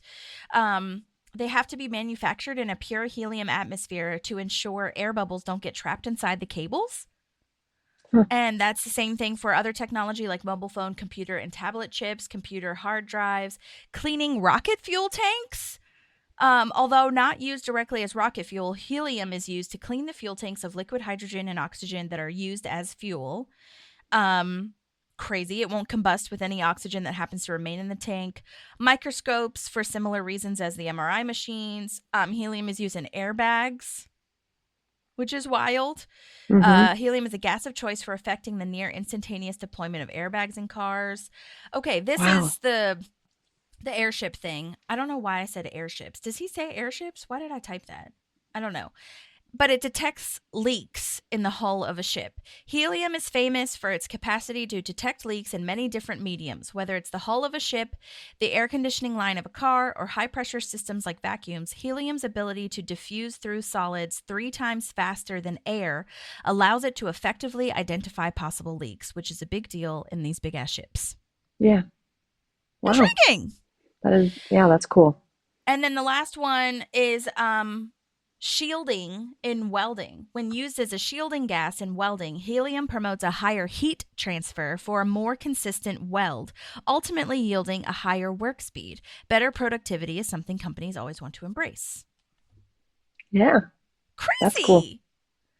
It says that the United States produces about 75% of the world's helium, with more than 40% of helium used annually by the U.S. found in the Federal Helium Reserve in Amarillo, Texas. The rest of the world's supply comes from Qatar. Okay. I wonder how much we pay for helium. I know. I wonder that too. Now, again, listen, this is online and the internet is never like super mega reliable. 100%. Yeah. However, the reason, so I'm saying that about the 40% of like Amarillo, Texas, and Qatar. I don't know, but I do the reasons that I listed, like the top 10 uses for helium, those are real because, or at least there's enough data on the internet to tell me that is real. But I didn't see enough data / like reinforcement of the Qatar / Texas thing. So if somebody knows differently, let me know. But otherwise, that's crazy. I never knew that. I think that's so interesting to me because like no one thinks of helium as like for technology or MRIs or for ships. Yeah. I literally thought it was just for filling balloons. I think we all do. Isn't that crazy? Yeah. What a great thing. Yeah, and I mean, honestly, that's just like any of the elements I feel, like even oxygen, like oxygen tanks are medical uses as well. You know what I mean? Mm-hmm. And it's just, I don't know. It's very intriguing. So if you're a scientist, I'm sorry that we're stupid and didn't know that. Not stupid, but ignorant of that fact. Okay. But this is why we do this podcast. So Yes. thank you so much. We've learned a lot of things on this podcast. Oh my gosh. Yeah, I don't know why I said airships. That's really interesting. I need to go back. What does he say? I'll go back and figure it out. Okay. So Ron says that he slow danced to a Merle Haggard song and left early for the shift at the quarry at 12 years old. So he must have been going with an older gal, I feel. That's probably what happened, like when I talked about earlier how you could be invited to a prom. Yeah, that's quite a jump, though. That's probably at least a 5-year age gap. Yeah, I can see that. That's so Ron. I mean, Tammy 1 is older than him. True. By far. True. She literally birthed him. Yeah. Oh my God, Ron, gross. Yeah. I'm definitely not trying to say that like a 5-year age gap is crazy. Anybody out there who has it, I'm saying a 12 to 17-year-old, that age gap feels different. Yes. Yeah. I've heard. So. And then Ron says he never went again. Felt like I had outgrown it. Very Ron. Very, very Ron vibes. Yeah. Okay, so there's a sign here. I wanted to see if you saw it, but the mascot of Pawnee is puppies. It says Pawnee Central Puppies. Oh my God. It's so a quick funny pan, but the camera catches it. And I was like, oh my God, I did not know that was the mascot. That's hilarious. Yeah, that's so funny. Yeah. That's such a not threatening mascot. Exactly. Not fierce. Yeah. Oh, that's great. So April's trying to leave early, but Andy is really in his element here. He is just so into it. Then he starts talking about the movie, what is it, Expendables? Like, he was like, it's not a good movie. I tried to watch it the first time. The second movie, that little runner is really, really funny. And that's a lot of times to watch a movie if you don't actually like it. So, and then also, I don't really understand Andy's reasoning here because that's not a very good metaphor. Like, that means April will not like the prom then, because at the end of the day, he didn't like the movie, and that's what he's trying to tell her will happen to her. Like, you just have to keep trying Andy. It. Yeah. What a sweetheart. I know, he's trying. Then these high schoolers come over and say the stuff he's playing, that Tom is playing, is like so old it's probably trinking on grizzle dump, which, oh my gosh, great commentary on like phraseology and crazy things that language comes up for kids in each generation. Insane. That was really good. Oh yeah. And I think this is the first mention of grizzle. It is, yeah. Which I had that noted.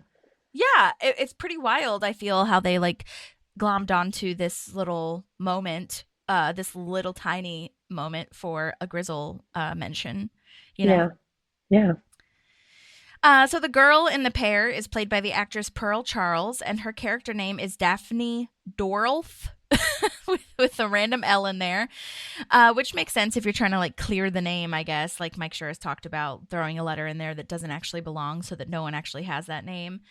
She's been in quite a few things, and I noticed her IMDb doesn't have a ton since 2018, but then I found her Instagram, and she's primarily a musician, so everyone go follow her. Super cool. She's actually playing at the Joshua Tree Music Festival in May, if anyone is around. Oh, wow.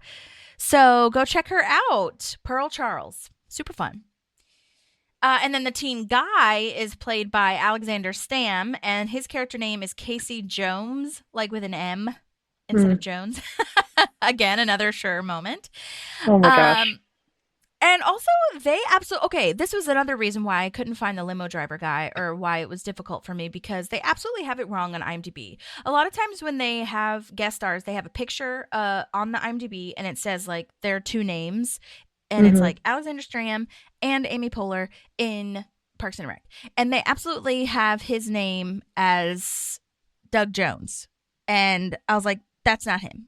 Because I looked up all these people and all these names and stuff. And Alexander Stam has his picture, like his actor stuff or whatever, on Google when I Googled it. So I was like, IMDb, what are you doing? But anyhow, so not that anyone is like super mega caring about that, but I cared. So Alexander has his last credit as 2017, so I don't know for sure if he's like acting right now. However, he does have his acting stuff, like his acting website, still up. He also has some stuff in the casting department, so like production wise, so maybe he's doing some of that as well. But I went to his Instagram because I saw everyone on this show, and he is actually a director at the Sphere Vegas, which has a lot of theater shows. Wow.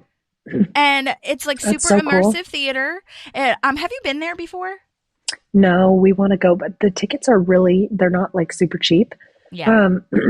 But it's definitely like a bucket list thing for when we go back to Vegas, because what we've seen has been so cool. Yeah, it looks so cool. I wasn't really aware of it, to be completely honest. But it looks like a very super immersive theater, very IMAX vibes. Currently, The Wizard of Oz is playing there. That seems so fun. But yeah, he is. He directs there every now and again, or I don't know if he's directing currently, but he has a bunch of pictures at the Sphere. And I did message him on Instagram, but he hasn't messaged me back. So, or maybe I messaged his email because I think he has his email online too. But regardless, it looks really cool, and I'd love to hear more information about that as well. So well done on him. And check out the Sphere if you're in Vegas. So cool. Yeah. So it's funny because these kids say that all of these, music people are really old that Tom's playing, but I knew everyone that Tom mentions, like Ja Rule. Yeah. All those people were definitely in our era, I feel. So I also love that each of their costumes, like their DJ costumes, are totally in theme with themselves. Yes. Like the sparkly Tom moment, and then Wyatt zoot suit moment. It's not quite a zoot suit. He's just wearing a trench coat, but it's still in the It's very 90s rom-com. Like yes. Breakfast Club. Yes. Camp. Is it Can't Buy Me Love? What's the one where, like where John Candles. Cusack holds the boombox? Yeah. I know exactly what you're talking about. Yeah. Totally. So him. Andy's dancing by himself, which I love that little cutaway that they just no one else is dancing. This it's moment we own it. That song, it's so good. So Leslie's trying to describe how to pull the rope for the balloons. So I love Alison's line of, so just pull the rope. Yeah. I think she has a good, like, the advice that she needed to give was watch the faces. Like, like we don't think about, we think about do the thing and then go on to the next thing. Like, here's your reward is watching your hard work pay off, right? But going to the point of like, this is how you pull the rope. I'm like, Leslie, step back, girl. She's 17, not 7. Like, yeah. Oh my God. And then Ron and Leslie start fighting over this, like, or at Alison, if you will. And Leslie says to look at the faces, like you said. And Ron says, no, look at the cage. Both valuable and both can be true at the same time, of course. But one of them has to win, so they really just fuck it up. And then she is Alison's just stuck in the middle of this competition that Leslie is having with both herself and Ron, if you will. And I mean, I can't blame Alison. She just pulls the rope and runs away because she's overwhelmed and is like, okay, bye, see you never. And doesn't look at the faces and doesn't look at the cage. Like, that's what's, I think, obviously, maybe I'm thinking too deeply about it, but like, that's what was the metaphor about it, of like, you fought so hard over this and didn't really focus on the right thing, so she didn't get anything. You know what I mean? Yeah. But the balloons look really fun, and someone's breakdancing, so the prom is still going well despite all of this and despite the music. But it's sad to watch Leslie and Ron just completely fuck it up. Yeah. Yeah, and Alison should be out there enjoying her prom too, and she's not. Yeah, totally. So Donna says she didn't go to prom because she was dating an older man who was coaching. Which, did you see this on IMDb? I don't know who came up with this, but they said based on Retta's age, the older man Donna alludes to dating at the time of her prom is likely Mike. How do you pronounce it? Krasuski, better known as Coach K. Yeah, Coach K was a Duke basketball coach. Yeah. Yeah, because she says something about like the final four, I think, and Duke was in the final four. So I laughed out loud at that. Yeah, that's great. That's hilarious. I never would have put that together. Yeah. But when I saw that, I was like, oh, I know exactly who Coach K is and why. Yeah, exactly. And then I love Retta Donna just saying like, yeah, like I'm going to dance with a bunch of kids after that, you know? Yeah. But I feel like this is a moment too where Donna and Ron have such similarities. They've both lived such lifetimes before their time. You know what I mean? Yeah. Oh, yeah. Then April feels bad because Andy's having such a good time and April like hates it here. She doesn't want to be at prom. And she's like, how can I love someone that like loves all the things that I hate? And then Donna has a really good little advice moment, again, with the similarities of Donna and Ron coming in hot with their words of wisdom. Donna says Andy loves a lot of dumb stuff, but he loves her the most, which is so sweet. And it is interesting, kind of like back to your point, like they really don't seem to have much in common at all, but the fact that they love each other and do the things that like their lifestyles are similar, maybe not like specific activities like a prom, and they also like you said, kind of accommodate each other too, which is more important. Yeah. That's really sweet. Yeah. And she tells April, just be direct, like tell him what's up, because it doesn't seem like, something deeper than that, or it does seem like something deeper than like, I just hate teenagers and I hate prom. Like it does seem like she needs to just have this conversation, which we learn a little bit later about why she's feeling this way. But yeah. And in the spirit of being direct, she apparently came with a guy, but told him to wait in the car and tells him as much when he comes up. I love this little dejected, yeah. I thought I told you to wait in the car. Yeah. See, So be direct. I need her affirmations with me at all times. I just need her to come up on my alarm clock and just be like, you got this, bitch. It'd be great if she had like a little Donna poster of those things. Yeah, that's true. Yes, those need to be in the corporate offices, not like the other affirmations that, some big random place made. You know what I mean? Yeah. Those ones that Michael Scott has in his office and stuff. Yeah. So we did. Which one? Oh, okay. That one doesn't count. Okay. That one's real. You miss 100% of the shots you don't take. You don't take. Michael Scott. Yes. Michael Scott. Gosh. But you know what I'm talking about? Like they have him in like corporate offices and therapist office where it's like a picture of a building and it's like courage. Yeah. Or it'll be like a picture of like a sunset and it's like bravery. And there's nothing really going on. So yeah, having a Donna one that actually means something would be really lovely. And confidence building. Absolutely. So I actually forgot about this, but because he got it in a little bit late, but I'm going to try to pull it up on my phone and see if I can play it that way. But Reece Kirk is the guy who plays Donna's person that's waiting in the car. And he sent in a voice memo. His character name is so funny. I don't even know if I know how to pronounce this. Delwyn Burfig. Delwyn is the first name. Burfig is the last name. Reece is an actor, director, and writer. And according to Instagram, a cat dad. So we love cats. Great work, Reece. Also, apparently, Reece, I need to ask you about this, but I saw on your IMDb that you were a pro wrestler, which is like totally up Donna's alley. That's cool. Yeah. So that might have been the casting decision behind that. But let me see if I can just quickly pull up the email here. He said one of the reasons why he couldn't do it was because because he actually went on like a little mini vacation for his wife's birthday. So happy birthday to the cute. wife. My name is Reece Kirk. What? He's Australian? No, you're not. G'day Parks and Recs fans. My name is Reece Kirk. I played Delwyn Burfig, aka Retta's date, aka Retta's bitch boy, on the Prom episode of season 6. So back when we used to actually go into the casting office, now everything's on self-tape, we do here at home in our own studio. I went into Dorian Frankel's casting office, and I believe it was Marlies Gunzenhauser who was running the session. From what I can remember, there was a dozen blokes in there going for the role.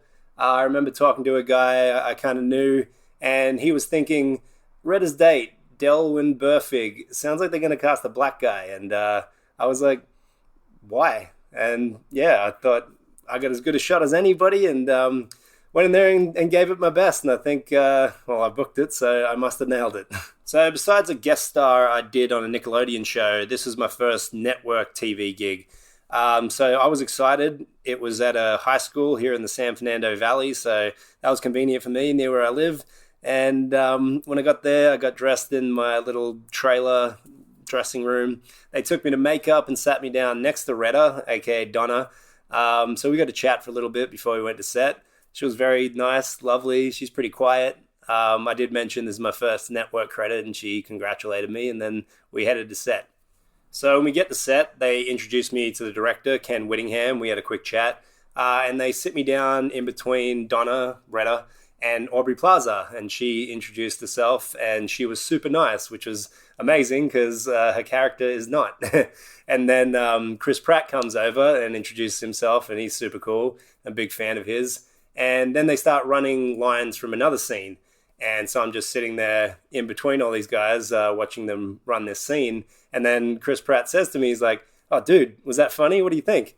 And I'm like, "Man, you're Chris Pratt. You're hysterical. What else can I say?" So when it was time for my scene, we rehearsed it, blocked it. There was a camera shooting basically behind me and one shooting my face. The camera behind me shooting Donna. But the mark they gave me was kind of almost behind her where I had to land and say my line, which is kind of awkward because I wanted to say it to her face. So I kept overstepping my mark and blocking her. So that was something we just had to figure out, and I had to get right. Acting 101, hit your mark, say your line. So once we worked that out, we got 2 solid takes of it, and they're like, great, moving on, because it was a huge day. The auditorium was filled with teenage extras, high school kids, and tons of scenes to shoot. So yeah, it was a big day for them. So they were like, "You're good, man. Let's get out of here." But the great thing was I got to come back the next day and, get paid for a whole nother day just to slow dance with Retta. Looking back on the casting process just now, I did notice that they changed the line from the audition to what we shot on the show. And I think the director said that I booked it because of how pitiful and dejected I was when I said the line, yeah. So I guess that's what got me the job, and that's what he emphasized. Do that again and be really pitiful. And about a year ago, I was Chris Hemsworth body double / stand-in for the Meta Glasses commercials, and got to work really closely again with Chris Pratt.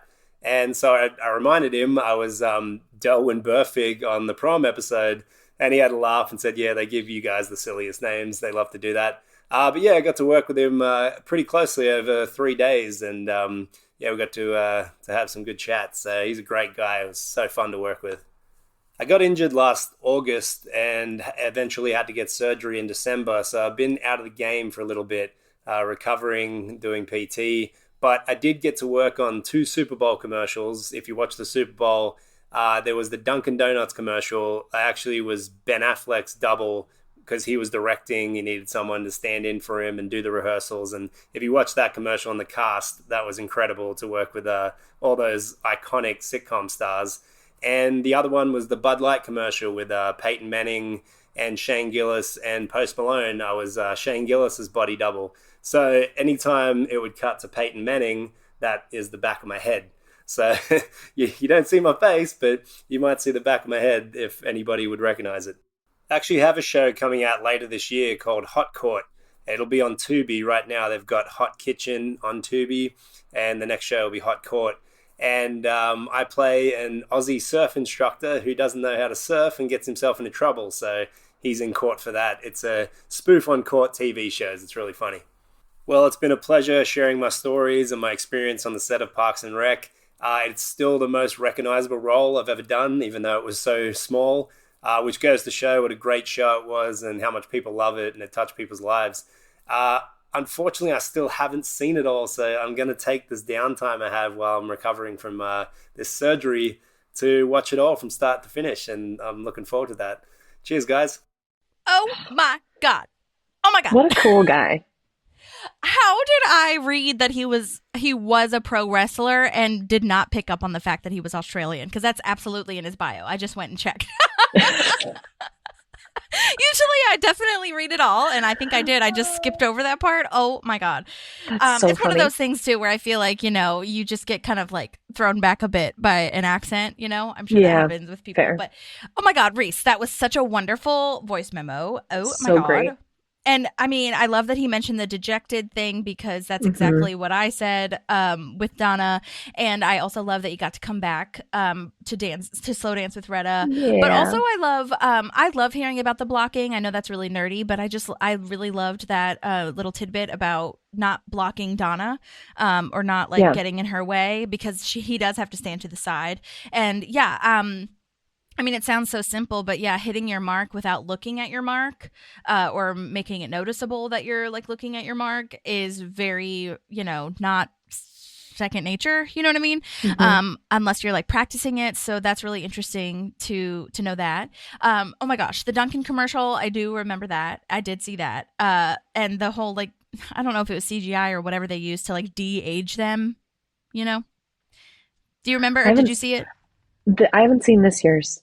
Oh, okay. Okay, because, the Dunkin' commercial. Oh, go ahead. Oh, no. Where we watched it, they would turn the music back up during the commercials. And I kept telling Ivan, I was like, do they not understand what the Super Bowl is? Because it's also the commercials. Yeah, absolutely. Oh, my God. Well, look up the Dunkin' commercial. It definitely I love was the Dunkin' commercials. One of the biggest ones I feel for this one, just because like he said, they had a bunch of sitcom stars in it. So Ted Danson, Mike Schur. Mike Schur wasn't in it, but I'm just saying Ted Danson, Joey from Friends, Matt LeBlanc. There was obviously what's his name, Ben Affleck, and then we've got Jennifer Aniston was in it. What's his ass, Jason Alexander from Seinfeld. Everybody was in it.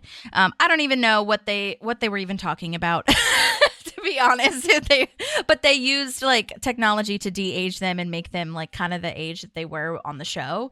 Wow, which was really weird. I feel like some of them didn't really need to do that. That could have been successful with just makeup and wigs, to be honest, because they all look really good anyway. Yeah. So I think some people were thrown off by that, but still, that's really cool. And then I saw the Budweiser commercial with the farmers, but I didn't see the Budweiser commercial with Peyton Manning. So I'll have to go back and watch that. So that's awesome to be a body double for that. Yeah, so cool. My God. Well, thank you so much for sending that in. That was really, really fun to listen to. And I mean, I can't imagine coming in as a guest star, having a couple lines and seeing all this insane, production going on around you. A lot of times it's just at the parks department and they have that set that they already have. But prom is a huge deal / a lot of moving parts, I feel. So that's awesome. And I'm so glad that you got that role. Yeah. And cool that you got to work with Chris Pratt after the fact, Yeah. Yeah. For sure. Love that. Awesome. Well, I hope you're healing from your surgery and that you had a nice vacation. Okay, moving on. So we've got Ron saying that Tim Houtner from the Sawmill is offering Alison a paying job, assistant to the head mulcher. I laughed out loud at him saying he called him on his mobile telephone. He didn't say my cell or anything like that. Or the fact that you even had to mention your cell phone in general. How you called it. Yeah. Yeah. But then we get some sad moments and scary, nervous moments from Leslie that the principal comes over and gets them in trouble. And he says that Alison feels harassed over the employment decisions.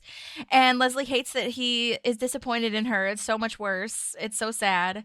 And she can't get over the disappointment. I love this moment. Not necessarily if this was in real life, but I love this Leslie moment where she says she wants to make sure the A+ stays in effect. Let's just not get ahead of ourselves, okay? Yeah. Yeah, let's not forget the A+. Exactly. Oh, Ron immediately says, okay, fine. That's fair. I get it. We fucked up. Okay, I bow out. And Leslie's like, okay, I will too. Fine, whatever. But then, Leslie, I could forgive everything, but then making an announcement about the winner, about the summer internship, during the prom king and queen situation, and making Alison feel really embarrassed that her name is being called out. That's no good. That's not. Yeah. That's steamroller moment that I couldn't get past. Everything else, I'm okay, I get your motivations, whatever, but you're going crazy. Yeah. Definitely. Because again, they're not thinking about Alison. She's not thinking about how this is going to impact her. She's trying to force the hand a little bit. I'm really proud that Alison felt safe enough to go to her principal to like complain about it. Like, that I'm glad she did that for herself. Cause I know. I definitely, when I watched it, I didn't even think that Alison said anything. I thought that Principal Russell was just like overhearing them do this to her. So I don't even know. That's true. She couldn't have what done. She did. Yeah. But maybe she could have not mentioned it.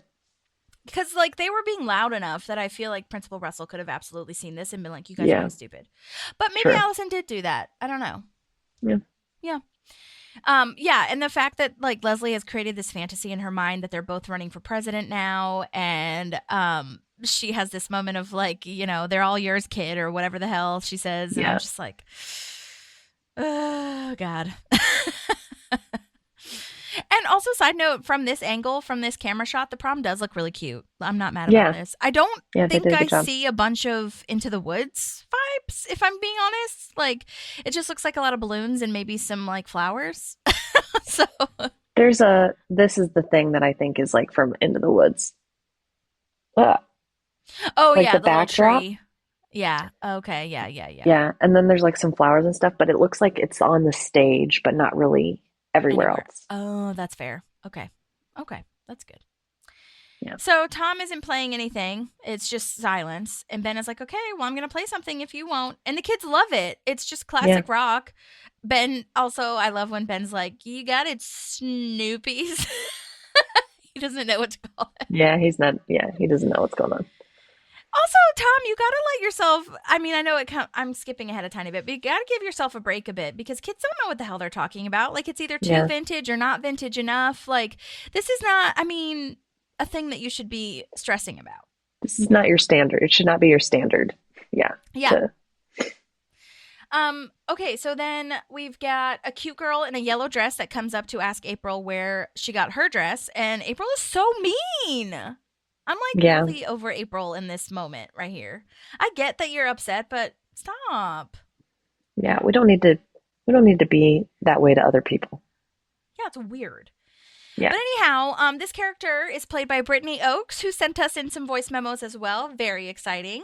Her character name is Cassandra Sasnorp.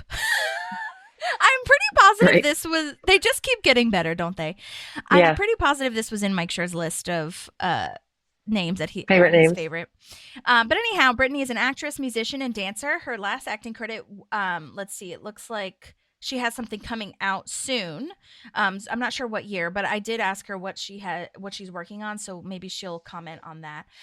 But let's go ahead and listen to the first one. Hey, what's up? I'm Brittany Oaks, and I play Cassandra Sasnorp in Season 6, Episode 18 of Parks and Rec, and that was the iconic prom episode. And it's just so funny because I still hear people talking about this episode to this day. And I just laugh because it's like you just never know when you book a job, like what the job is, what it's going to entail, and how it's going to be received. So I just am so grateful that I got to do this job. So how I got this job, I guess it was like any other process for me as far as auditions go. I got the sides sent to me from my manager and an audition request for Parks and Rec. And at that moment, I did not know what the show was. I had never seen it. I remember opening it up and being like, oh, shoot. There was like 3 or 4 roles that I was auditioning for that exact episode. And when those kind of auditions come through, you're just like, oh my gosh, I have a lot to prepare. And I remember there was like several pages to the sides and feeling like, all right, here we go. I got to do this. And not knowing that in the end it would end up being that one role. But long story short, I was super excited because during that time I was training a lot in some kind of like off-script type work for acting and doing some improv and scene study, but it was very much like, let's get off the script and let's just kind of like improvise and be in the moment. So I felt like that was the perfect timing that I got this audition because I remember really utilizing that when I was going out for these characters. I wouldn't be able to tell you right now what the other role names were, but so I just remember going into the audition feeling very prepared, but also feeling free. I just felt very like ready to just kind of let it come out naturally and have fun with it. And I remember feeling very connected to the sides when I was in the room, very connected in the scenes. And I remember the casting director, it must have been the assistant, but she was laughing, and I felt empowered. I was like, okay, this is really fun. And yeah, and I felt so proud when I got, I think it was maybe like a week or two later, I got the call that I booked the role, and I was super excited. And at that time, I still didn't know, okay, what character was it, and what role did they end up choosing me for? Because, you know, I had auditioned for all of them. So yeah, it was really exciting. And another funny little layer to that audition is the day that I got the audition for, I would believe it was a Thursday. And at that same time, my boyfriend at the time, who's now my husband, we just barely started dating, and he was at school, and he's like 3 hours away from LA. And I said, I'm going to go visit him because I want to see if this is like something I'm going to be serious about, and I want to give this a shot. So I was about to go visit him. I planned to go visit him that Thursday. I was going to head out of town, and I was like, no, of course. Of course I get an audition on that day. And it always happens like that. Like an audition will come through, or a callback or something, when you decided you're going to plan a trip or a getaway. But I realized it was at like 3:00 in the afternoon. So I was like, you know what? I'm going to be able to do it. I'm going to go to the audition, and I'm going to go straight there and visit him. And it was about maybe 2.5 hours from the audition. So not too bad. But the funny thing about it was I told him, I was like, hey, I'm planning on coming, but I do have this audition, so I'm going to get there later than planned. And he's like, oh, cool. And he knew I was auditioning, and he was supportive of my acting career. And he knew I was a child actress, and I was working on different things. And so I told him, I'm like, yeah, it's the show Parks and Rec. I don't know what it is, but and he was like, what? I'm watching Parks and Rec right now. He was watching it, and I guess his roommates knew of the show, and I was like, oh, cool. I hadn't really seen it. I was like, I need to do my homework and go watch something before I go to this audition. But yeah, I was thinking, wow, this is kind of cool. I guess it's a popular show, and the guy that I'm digging, he likes the show, and maybe that's how I got the job. You know, it was like some good luck or just some good energy involved and excitement, and, you know, mixed with some of the training I was in and all that. I think I was ready to go, and that made it all the more exciting when I got the job, because it was about 2 weeks after the audition, and I remember getting that phone call, and I was like, oh my gosh, I cannot believe I got it. And I had to tell him too, and he was freaking out and super excited. So that was a very fun memory and moment for me when I got that role. Oh my God, how fun! So cute. I love the backstory. I know, me too. This is why I love these, because I would have never thought to even ask about that. Oh my God. Like, does anyone you know watch the show or whatever? Because especially when you're younger, I feel like, you know, maybe 17-year-olds maybe weren't watching Parks. I don't know. Yeah. I mean, they should be, obviously. But some weren't, or even The Office or anything like that. So that's a really interesting tidbit that maybe it was the good energy. And yeah, that's absolutely true, that if you book a trip or something, you're going to book a show or book an audition or whatever. But luckily it's not like you were trying to get it on a plane or something like that. And then, yeah, there have been quite a few. I mean, this happens all the time, I guess, with TV, but we've heard from quite a few guest stars that audition for multiple roles because they brought in a lot of guest stars or co-stars for this show, for this episode in particular, which I did not anticipate them doing, but they brought in a lot of high schoolers to really round out this scene. So I'm sure that she auditioned for pretty much every other high schooler that was in the show. So yeah, that's really, really cool. I did ask her, I don't know which one it was, probably like the third or fourth, but I did ask her about her yellow dress because I love that yellow dress. I don't know what it was, but it really stood out to me. So I asked her about it. I think that'll probably be in the third one. So, but if it's in this next one, that's why she's talking about it. Just wanted to give everyone a heads up. My day on set was super fun. I remember it being very quick. They got me in and out. It was ran very professionally and very efficiently, which I wasn't really used to because my background is in primarily film and, music videos. And I also was signed to Island Def Jam in a girl group for a period of time. And everything that I had done in the industry was always kind of just like all over the place, the timelines. Especially when you're an adult, you just don't really know how long you're going to be there.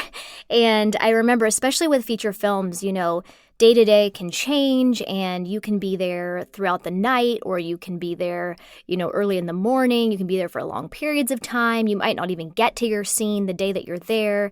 A lot of hurry up and wait. I know people have heard that phrase, but it's very true. And even in the music industry, it's the same thing. Like our recording sessions would sometimes be later in the evening, going into like early morning sometimes. And, it's just like kind of wild, and you just are used to it. So I remember when I got onto the set, it felt to me like a 9 to 5, and I really love that. And I don't know if all television is like that, but I felt that on this set because it's TV, because they're just like boom, boom, boom, boom, knocking things out. They had like multiple cameras filming from different angles. They were able to just kind of like get through things quickly. Yeah, I just remember it was really awesome. I got there, I got to my trailer, and it was very quick. They got me right to hair and makeup. They kind of just gave me like a fresh, young high school girl look, prom look, and it was kind of fun for me. And then I remember really shortly after that, they got me right to set. Yeah, and so we filmed in Tarzana at a middle school. And I remember, I want to say there were kids at school that day. We definitely would have had like, the section blocked off where they were filming and where the trailers were. But yeah, we must have filmed it in a gymnasium. And so, yeah, it felt really real. It was a real school. So it gave off a good vibe for everybody shooting that day. And I remember Chris Pratt this was before he even like blew up. This was like right before. I mean, I know he was really well known for the show, but after he was working on all these big projects. And so at that time, I also didn't know who he was, but I knew he was a lead in the show. So he comes into the scene after I exit. So we were there filming that together, and he was just such a nice person. I remember him talking to all the extras, but not like performative. It was very genuine.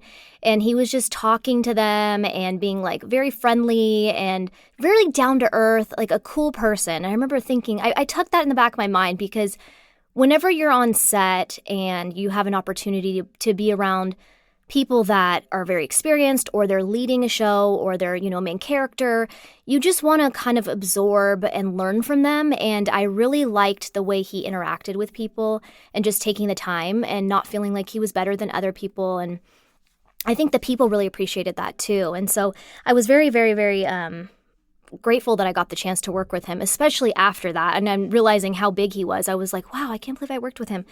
But there was that, and Aubrey was also great to work with. What I took from her was she was very focused. She was focused on her work. She was prepared. I mean, her role was very dry, and she had to be like, more internal. It's not like you can be like goofing off crazily and then go straight into that mode. Like, I was buried in it, So she was very professional. She took her job very serious. And again, I was not there for very long, so it's not like I got to really get to know these people well. But I just felt like they were all very, very good people, very professional and nice to work with. I absorbed a lot. I watched and observed a lot, so I could prepare for my future if I ever have an opportunity to lead a show in that way. Oh, that's so great! That's I awesome. love that. And I just have to say, Brittany is so well-spoken. I'm like, these are a little bit longer voice messages than we usually get, and I'm just like tuned into every second, I feel. And I think that she probably edited a little bit and like closed out some ums and stuff, which I know is not a big deal. And maybe I'm talking too much about how the sausage is made, but I can like tell, and it's really nice. It's really professional, and I'm just like with her every second, and I love how she's like speaking. So that's a weird compliment, but I just wanted to say it. And yeah, that's really nice to hear about how it was run very professionally. I think we hear that from a lot of co-stars, especially in this season. They know what they're doing. With this many guest stars, you really do have to be on top of it, or at least like they want to be on top of it. I like how she described it as a 9 to 5, because I think that's really what Mike Schur / Amy Poehler's goal was with this show, to get the thing, be the funny, and go home, like have so much fun and whatever. And yeah, we've heard from many co-stars, and I've heard from many friends of mine that no, not every TV show is run this way. There are many shows that don't really have the structure that Parks and Rec seem to have, or like the desire to just want to kind of get it done, do the best you can, be funny, and let's like go live our lives. You know what I mean? I think, as well, and films definitely are different too, because it is a longer, you know, you don't have to be out next week. Like, we don't have to get the show out and edit it next week. Like, this is a movie that we can take our time a tiny bit with, and then it stays in editing for 100 years. So they can change stuff, and the amount of footage that I'm sure is cut from movies is nuts, because of how much they film, and like she said, stays on set late and all that kind of stuff. But yeah, I really appreciate that everyone was nice and everyone was just kind of ready to get to work, which is, I think, one of the best ways, like she said, to learn from this industry. You know what I mean? Because you don't want to be that person that's just like fucking around and waiting for everyone to get their shit together. You know what I mean? Yeah. Yeah. And that goes for any job, really. But for sets, when everything's just moving around every 5 seconds, makes a big difference, I think. Yeah, absolutely. So Ken was the director of the episode, and he was great to work with. I remember we probably only did it, like, it was definitely less than 10 times. I want to say it was like 5 or 6 times we filmed it, because I had mentioned, you know, they have multiple cameras rolling and they're getting every angle, so you're able to knock it out quick. And so, yeah, I remember the first few times, I think I did it a couple different variations of the line. The first time I probably did it a little bit more like Mean Girl, you know, like, oh, gross, like, where'd you get that dress? That's hideous. Like, that kind of a feel. And then, you know, then I switched it and he wanted me to do it more like genuine, like, oh, I love your dress. Where did you get that dress? And so, yeah, we switched it up. And the look that I gave, I think I just did that. I remember, like, in the moment, you know, because it's like, you're going to get some chips. I was going to get like some chips off the, like, you know, the snack table. And I'm like, what is this lady wearing? You know, like, what is this girl wearing? She's got some like intense dress on. And I was like, I'm trying to remember now. Did they have me give like a mean one, or was it friendly? I think it kind of just is up for interpretation how I said it, you know, when you watch it back. But yeah, she gives you this look and she's like, I was buried in it. And, you know, I'm like, what, a 16-year-old girl at prom? And I'm like, I think that was just a natural reaction that I gave to what she said. And yeah, when I watched the episode, I love that they kept whatever I did, because I think that was almost part of the like iconic moment. And there's so many funny things to say about this line. I have to just go into it because, for one, I had auditioned so many pages, you know, like it was multiple pages of sides, and then they pared it down to one line. And I remember when I booked it, I was excited. I was like, okay, I got Cassandra, you know, and because there was a couple other characters I auditioned for, so it was that one. And then when I got the sides for the day, I was like, oh, it was one line after all that, you know. But I remember when I was telling my coach later on, like, oh yeah, I booked that role, and he was like, hey, and I was like, I know it was only one line. And he's like, you know what? Those are the hardest jobs to get, and just be excited. Like, I'm telling you, it's an exciting one. And I'm like, okay. And of course, you're grateful. I mean, shoot, I would take one line in some of my favorite films or TV shows. Of course you would. But it's a funny joke for myself, knowing like how much I prepared for the audition for it to, like, they cut it down. And I think they must do that in a lot of these shows, because the writers come up with all these ideas, you know, these characters and these funny moments and these little bits, and then they narrow it down when it comes down because they have to fit it in, you know. So that must have been what happened, but here nor there. That was just super funny. And also, speaking to the one line, I was so shocked that, like, one, it made the trailer, and two, that there's like all these little like memes out there on the internet that I'll see like occasionally, or someone will send me, and it's like me going like, where did you get that dress? And then she's like, I was buried in it. It's like our faces, and it's so funny. Like, who knew, you know, like who knew you were going to book a job that would have like this funny, iconic moment? And also people to this day, like friends and people I know that were like fans of the show that realized that, oh, they found out like I'm in it, you know, through like the social media or word of mouth or something. They'll say jokes to me. Like, I'll be out and one of our fun neighbors, he'll be like, where'd you get that dress? And I'm like, I'm not wearing a dress right now. What are you talking about? And I'm like, oh my God.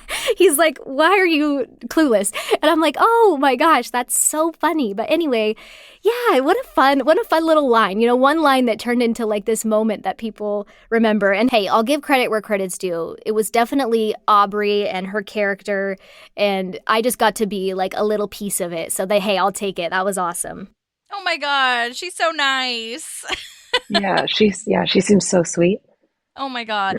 I love the look. I actually said that in my email to her. I love her look. It wasn't mean or nice. It was just genuine. No, yeah. She just was reacting, like she said, it was almost like a shock. Like, what? Yeah. Why'd you say that to me? Yeah. Like, did that really just come out of your mouth? Exactly. Like, that's not the question I asked.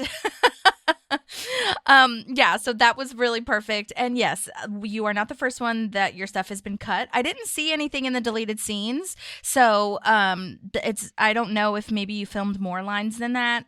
Sounds like you might have. But yeah, with TV too, like they have such crazy constraints for network TV because they have to do the commercials. With this streaming, it's so much, it's a little bit easier, I feel, because they can kind of make it what they need it to be. But with network, it's so hard because you have to have those commercial breaks in there for the advertisements and everything. So that, that always sucks when people get cut. But I haven't seen those memes, so I have to look that up. I haven't seen that. I thought I knew what she was saying, but I could not pull out like an example. Mm-hmm. Yeah. But still, it's super cool. Oh, yeah. Well, thank you. Yes, the dress was my dress. So I remember they emailed me, production must have sent something over asking what options I had. And most times, when you're working on something, they'll have plenty of options there, or they'll, sometimes they'll have you bring stuff just in case, especially if it's a quick thing, because, sometimes things don't fit right and they don't have time to alter it. And so they'll ask, like, do you have something specific? And it kind of makes their job easier, especially with like jeans or things that just fit you like a glove. So yeah, they did ask me, like, do you have any prom dresses or like, formal type dresses? And of course at the time I had so many because I have two sisters and we're talking like so many different events, we'd gone to, we all were working in the industry and, acting and singing, dancing, all that. So we had a lot of dresses for that reason. And then, I was just coming out of that time in my life, going to prom. And of course, my sister was asked to like every prom. So she had so many options. So yes, I did. I had all the options. I sent them over and they ended up picking the yellow dress. And I actually wore that. I wore that one to prom when I was 16 and it fit perfect because I had it altered and all that. And I love that I got to wear it again because you never get to rewear those things. And it's so cute. It's like a bright yellow and it just pops. So I love that I got to do that. Another moment that's just like a fun memory for me. And so yeah, thank you. I love that dress. Oh my God. I'm so glad I asked about that. Yay! Yeah, me too. That's awesome. It looks so good. It really does pop. And I really did love that dress. So I was like, who gave you that? Was that wardrobe or was that yours? And yeah, she's right. A lot of times they do ask you to bring your own stuff because that makes sense. With so many moving parts, it's like a lot going on. Wardrobe fittings can sometimes take a whole day. So it's like, whatever. Oh my God, I love that. Thank you for explaining. I was going to say too, I feel like a lot of, for me, I feel like prom dresses were always really long. And I feel like homecoming dress and then homecoming dresses were always shorter. And I felt like this one was a mixture. Like a lot of them had short dresses. Like what Leslie is wearing seems like more of a homecoming dress to me. And even Alison, I felt like prom was more formal gown vibes. Yeah. But I mean, I think it doesn't really matter in this case, but that it was something that stuck out to me. Yeah, absolutely. Hers was definitely a prom dress. Yeah. Okay. Let's see. Well, thank you so much for having me on the show. It was so fun for me to reminisce and look back and think about, the prom episode and what my experience was like. And I remember at that time being very excited. And, it's been a while and, it's been, over 10 years. So thinking back and realizing that was a really fun moment.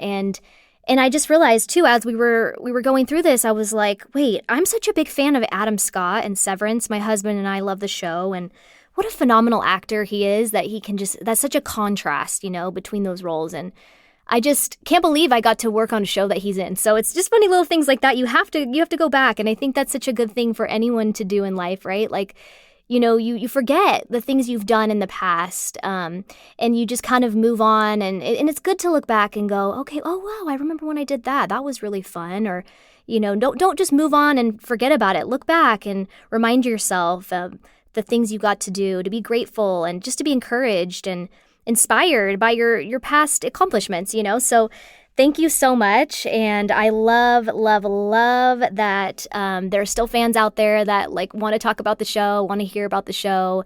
And thank you so much for supporting Parks and Rec, and for the people that supported, the one line and that funny moment between Cassandra Sassnorp and April, and making it into funny like little memes on the internet and all that. I love it. So fun.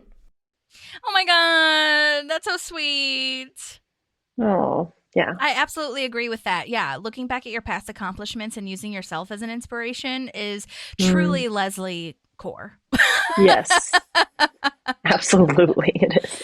Oh my gosh. And the new season of Severance, I think, is coming out soonish. I've seen like little teasers of people talking about it, and I'm like, when is it coming? It's so good. You haven't seen that, right? No. Oh my God. It's so good.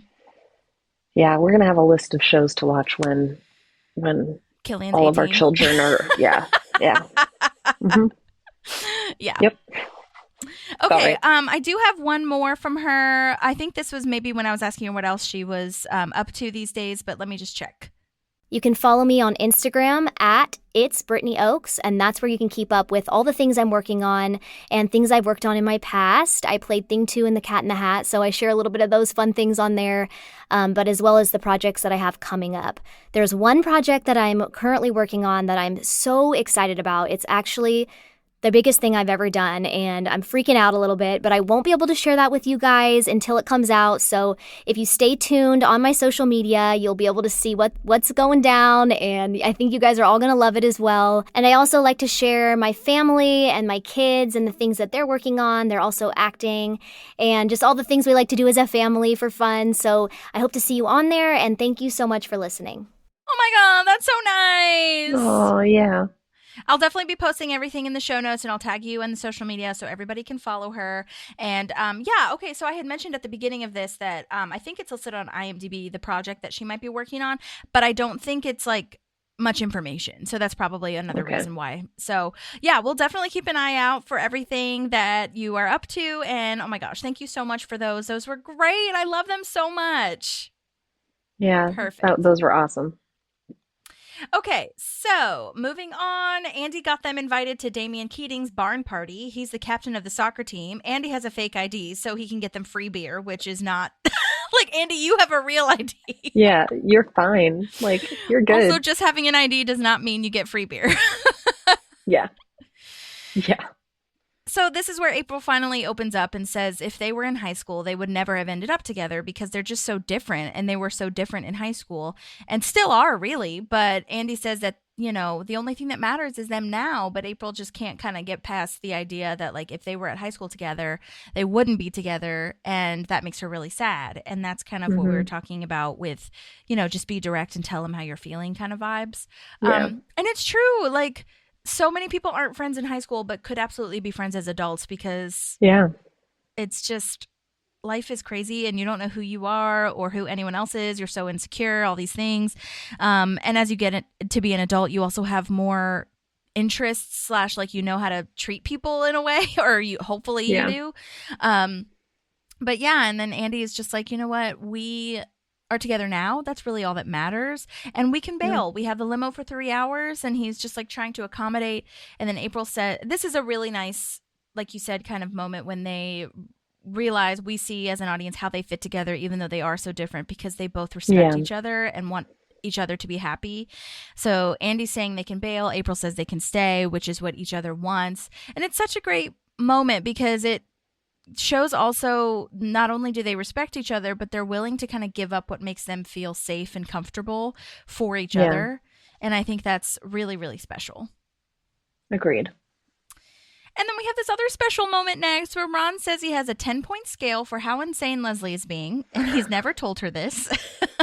Yeah. I think this might be one of my most favorite Ron and Leslie mentorship friendship moments. It's so beautiful. I think about this line all the time too, with like blueprints for the future or fool's errand. This part, like blueprints for a house, any foreman with a half a brain doesn't need to look at them. And it's just so perfect. And I really can relate to this sentiment so much. Like, you can plan all you want, but your life will happen both in the planning and the non-planning. Like, Yeah. there's just not much you can do about it. You can't control everything. And that's such a hard lesson to learn. And you never really get over learning it. You're constantly reminding yourself you are not in control of fate, essentially. And he says on this scale of 10 points for Leslie's craziness, this one was an 8, and he has police on standby.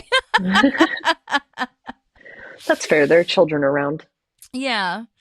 And I mean, this is why it's my favorite too, because she tells Ron that she's thinking of leaving Pawnee, and I want to make sure the city is in good hands if I leave. And Ron just kind of nods. Like, he doesn't lose his mind. He doesn't like get mad or sad or whatever, because I would imagine your friend, because even though they're competing and have differing views and whatever, they are friends and they like each other, and they have grown close regardless of what they think or not. And so your friends, a lot of times when you say that you're planning on leaving, are like mad, sad, upset, disappointed, whatever. And Ron just kind of nods, like he expects this, and he's said it before. I think he's been waiting for this moment to happen. He's always said, like, this is a way station for you. Like, you are going to do better things. You like the struggle. You like helping people. And Pawnee is not the end for you. So I feel like, I don't know, my heart fills, and I just feel so, like, tender for him in this moment, because it just makes me respect him, and it makes me, like, tearful almost that he just, like, is there for her, listening and also being so wise, you know, at the same time, and just kind of lets her talk. Yeah, that's a really nice moment. Also, April would never become Leslie. Okay, like, this shows that Leslie might not be thinking straight. She's like, April would become me, and then Alison would become the new April. No, that's that's not the plan, honey. Like, April's perfectly capable of doing what Leslie does, I'm sure, but she would do it in her own way and not probably as intense. And she doesn't have the passion for Park's work. Like, that's not the vibe. She's not going to be the same person. Even if she had the passion, she'd do it differently than Leslie. Yeah, and it just wouldn't be the same, I feel. But I know that Leslie sees how capable April is, so I think that's all she's really thinking about. But this is where the surreal, beautiful, sincere kind of moment comes up too, because Ron says in a year you're going to be somewhere else, so like, just enjoy yourself now. And I don't think Leslie has been being present whatsoever, because she kind of can't be in a lot of ways with her personality, but also with this job. She's like, I've got to plan. I've got to figure out how to make the future stable. And I think it's really beautiful that she needs that reminder that you have to be here now too. Yeah. Enjoy the now. So the votes are in now for Prom Queen and King, and the winners are Lucy Taylor and Andy Dwyer. And April did this. She rigged the election box. Andy wants his queen, April, though. So she comes on stage. Poor Lucy, the actual queen, is like, what the fuck? Yeah. Oh my God. We got great voice memos also from Carrie Alexander, who plays Lucy, who is the actual prom queen. She's been in a lot of things as well. Big Little Lies, which actually has Adam Scott in it. Fun crossover. Austin and Allie, the Goldbergs, a ton of cool stuff. So let's listen to her voice memos. Hey guys, thanks for having me on the show. I'm so happy to be here. Gosh, let's take it back. I gotta think about booking the role of Lucy Taylor. Such a cute name. I still remember seeing that on the breakdown and being like, oh, Lucy Taylor, that's a sweet name.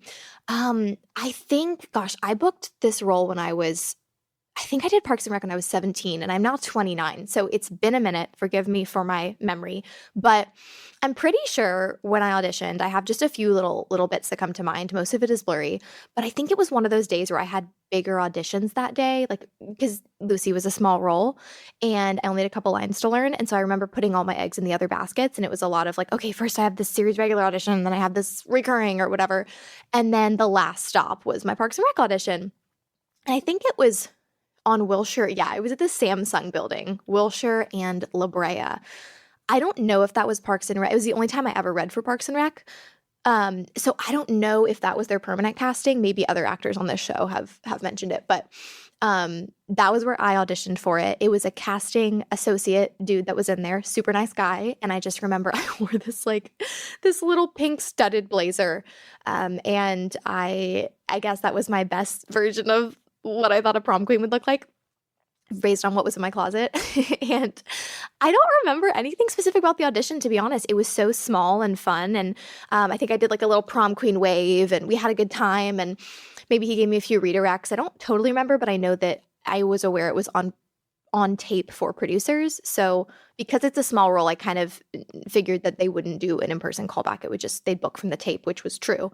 So anyway, read for it that day, went home, probably thinking about the other auditions, to be honest, that I don't think I ever heard back on. And then a couple days later, I was out on a walk and my manager called me and I missed it. And I listened to the voice message and I remember exactly where I was. And she's like, congratulations, you're on Avail for Parks and Rec. And within an hour or two, I booked it. On Avail, if you guys, I'm sure you know what it means, but actor term for basically checking your availability. At the time, it meant you're kind of in the final 1, 2, 3 actors they have in mind. And back then, you'd book it pretty quickly, especially for an episodic because it shot so soon. So I booked it and I was stoked. Now, the funny thing about booking this show, which I'll get into and some of the other questions probably, is I'd never seen it. It was on, this is season 6, you guys. I'm so out of it, but I was in high school. I was just way, way out of it and way missing the mark on the show. So I knew that it was awesome. I knew that it was on NBC and it was a big deal. I obviously loved Amy Poehler and the cast in theory, but I just didn't watch the show. So I was so excited as an actress to be a part of it, and I knew it was a great credit, but I was very unaware of how iconic it would be and what an awesome show it was to be a part of. I totally understand. That's acceptable to me, I feel. There's a lot of shows I feel that are just like, I'm not really sure about or whatever. And also I was trying to think, I don't know when I started watching Parks and Rec.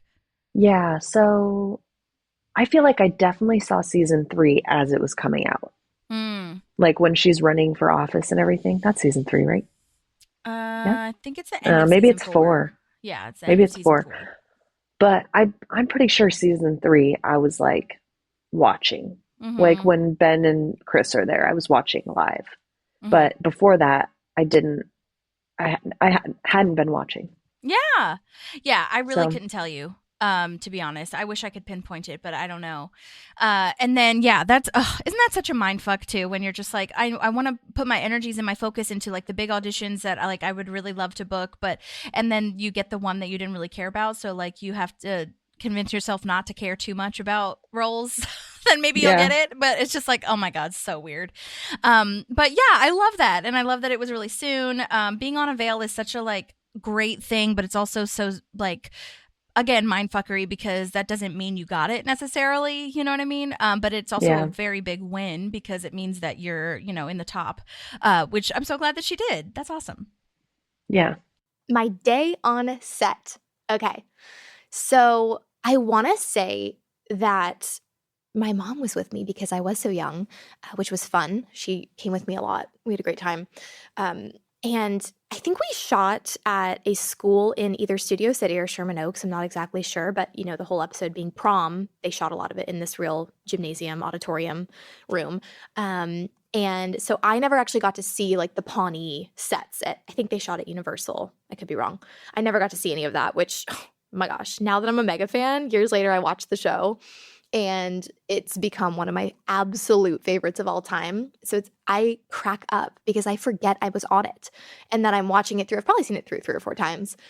And I will always see that episode and chuckle. But because I was like, I didn't even know what show I was on. What? How did I not know? How amazing this is. But anyway, so I think it was on location. It was Sherman Oaks or Studio City. I showed up. It was one of those days where, they shoot a lot of those scenes in one day on one set. So because so much of the episode was Prom and was in that building, I was only in one of maybe 6 scenes that day. So by the time I got there, I want to say I had a mid-morning call time, and Amy Poehler had already wrapped. So when I walked into the hair and makeup trailer, she was sitting there getting her hair and makeup kind of undone, taking her makeup off, everything.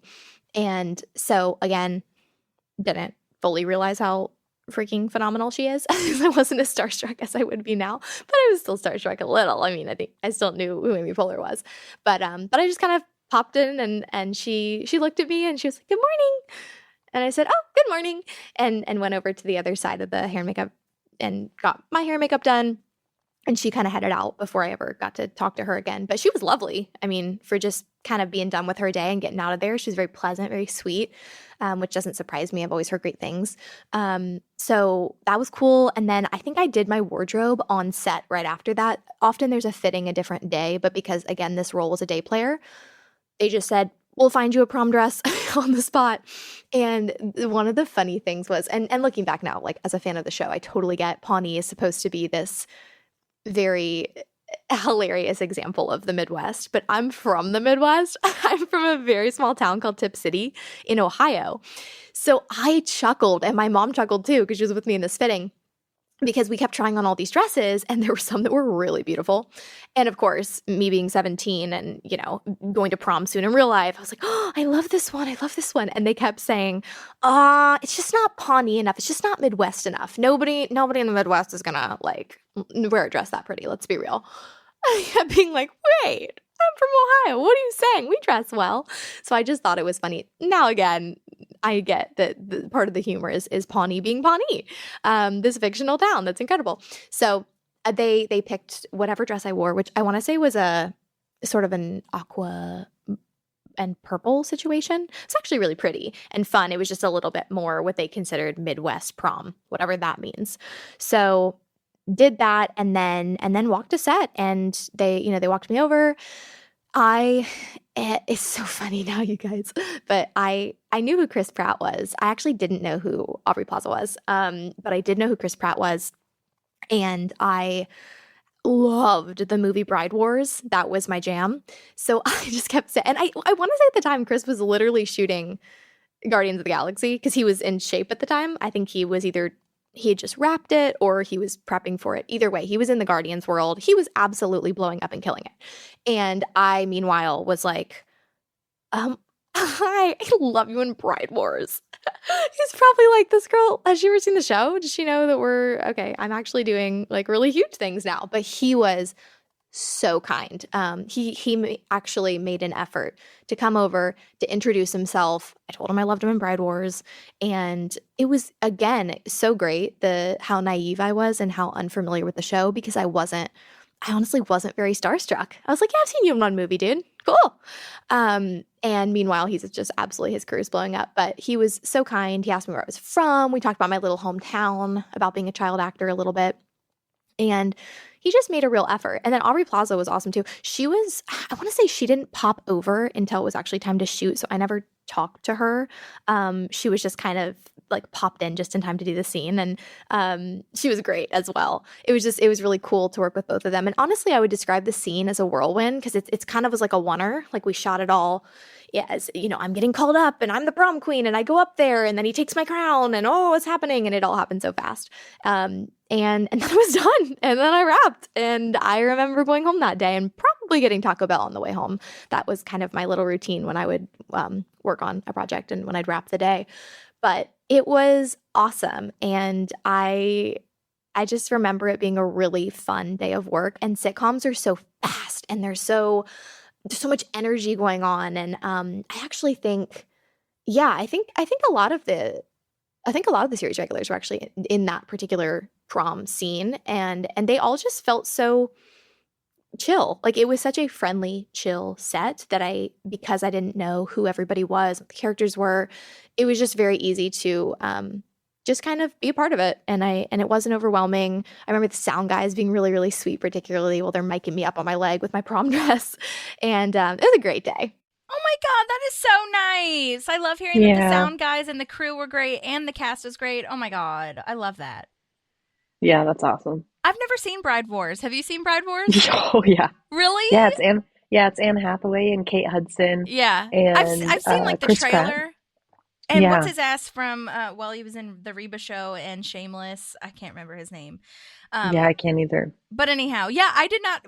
Does Pratt have a big part in that? Yeah, he's Anne Hathaway's fiance. Oh my gosh, I'll have to watch it. Yeah. Yeah. That's funny.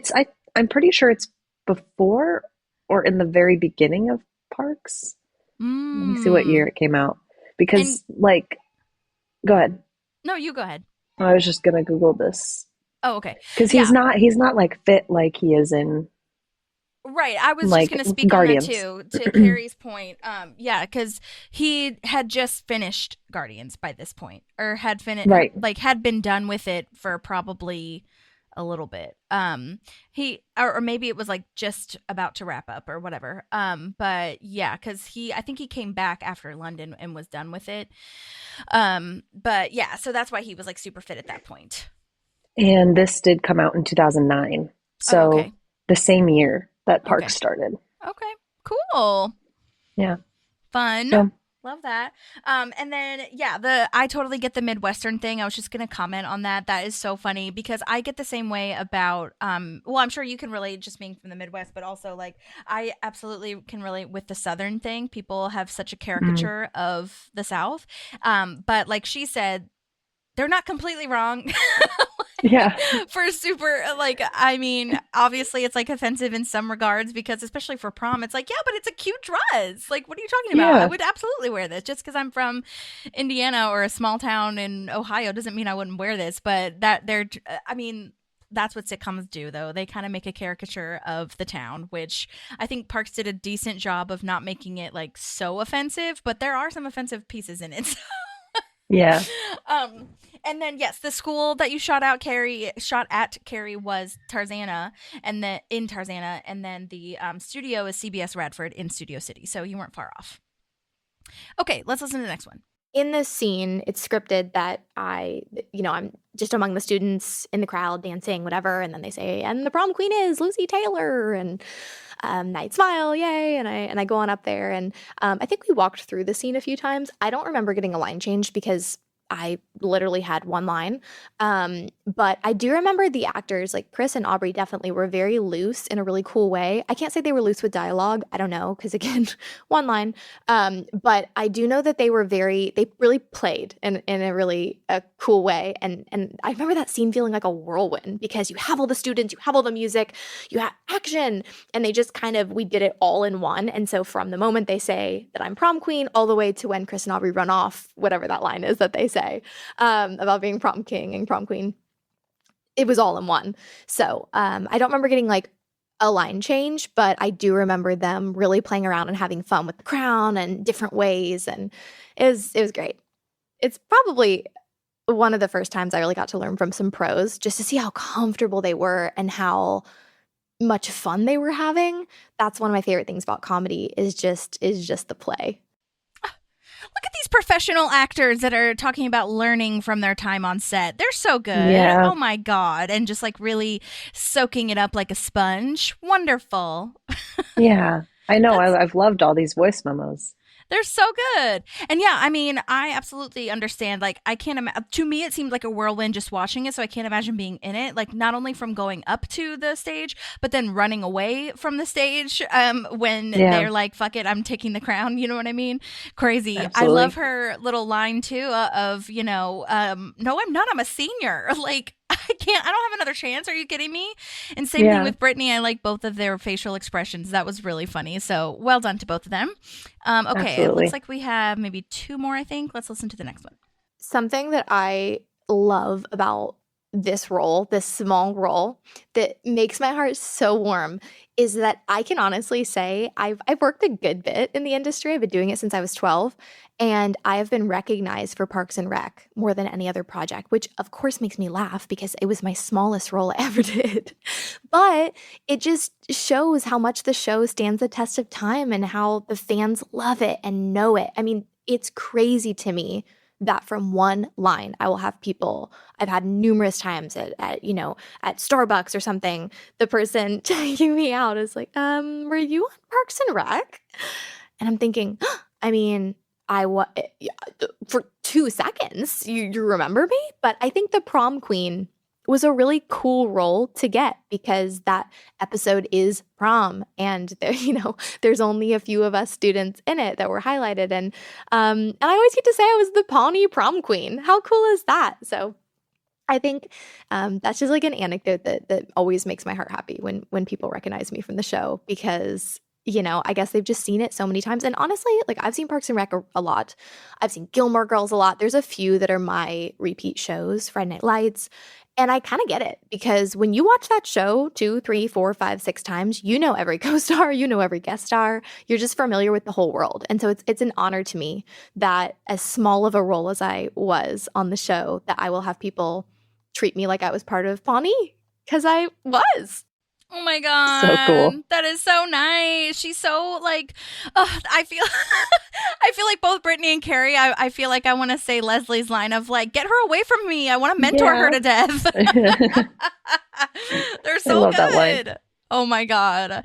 It's so lovely. Yeah. And so true. I mean, I also think it's a testament to like people that recognize people, co-stars from this show, because it was so long ago, and so many people, like, especially these girls, but like just because they were younger, but like so many people within 10 to 12 years can change their look so much. So like the fact that they're recognized, like even sometimes on IMDb, I'm like, is that her? I don't really know, because you look different because you dyed your hair, or you have, as you age, your facial features change, whatever.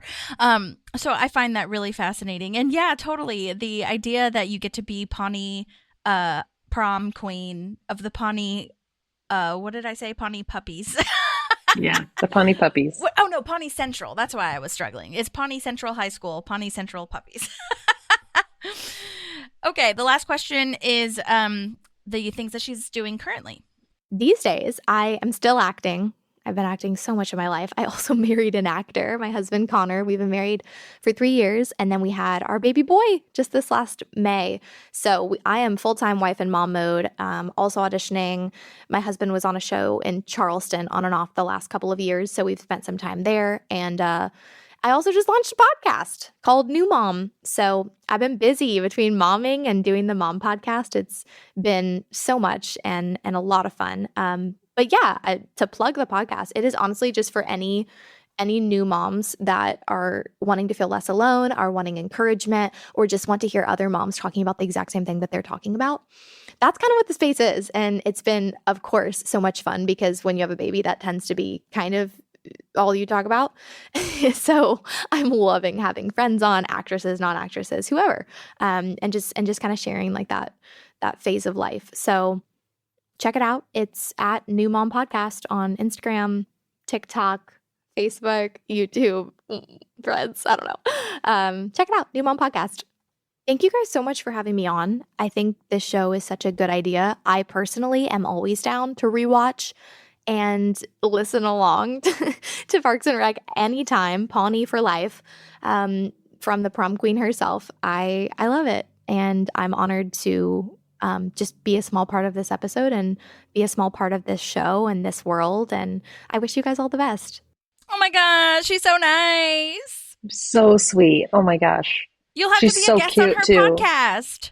I know. I would love to be a guest on your podcast and talk about my baby and all the things that toddlers put in their mouths and do. And yeah, I love it. I love talking about Killy. I'd do that.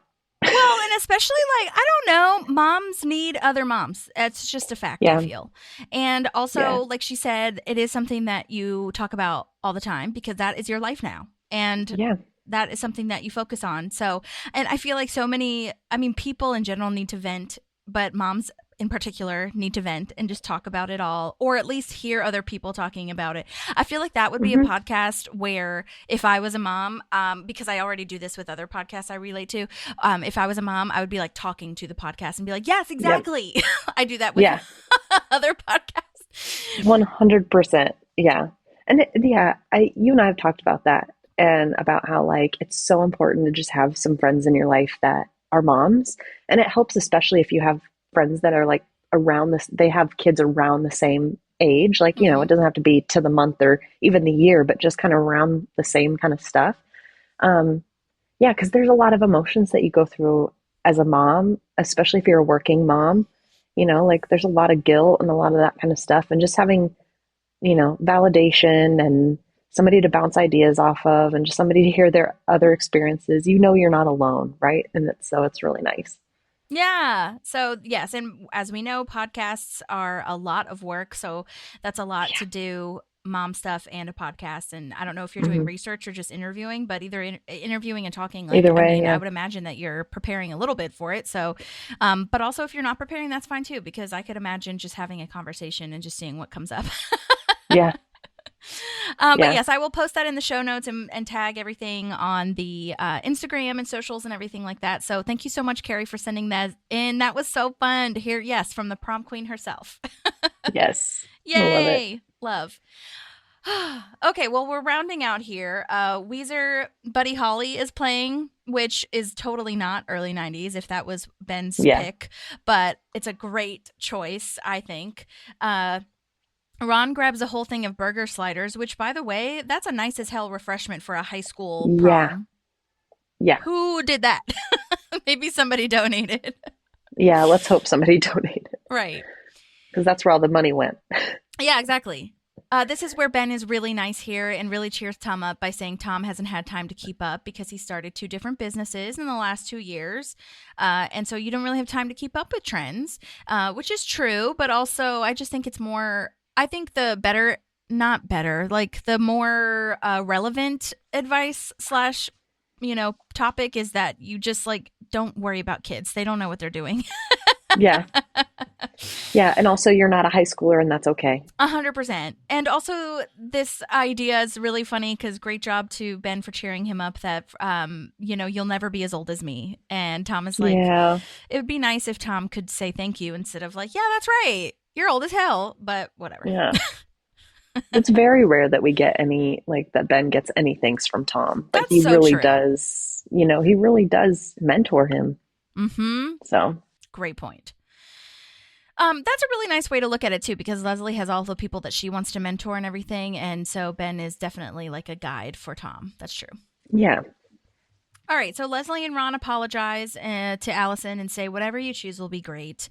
And Alison has a very sweet moment. And this is, again, one of my favorite lines that I just said that, Alison says both of them taught her something. And she's like really grateful for all of this. Leslie's like, oh my God, what the hell? Like, you're so grounded and perfect. I want to mentor you to death. Like, oh my God.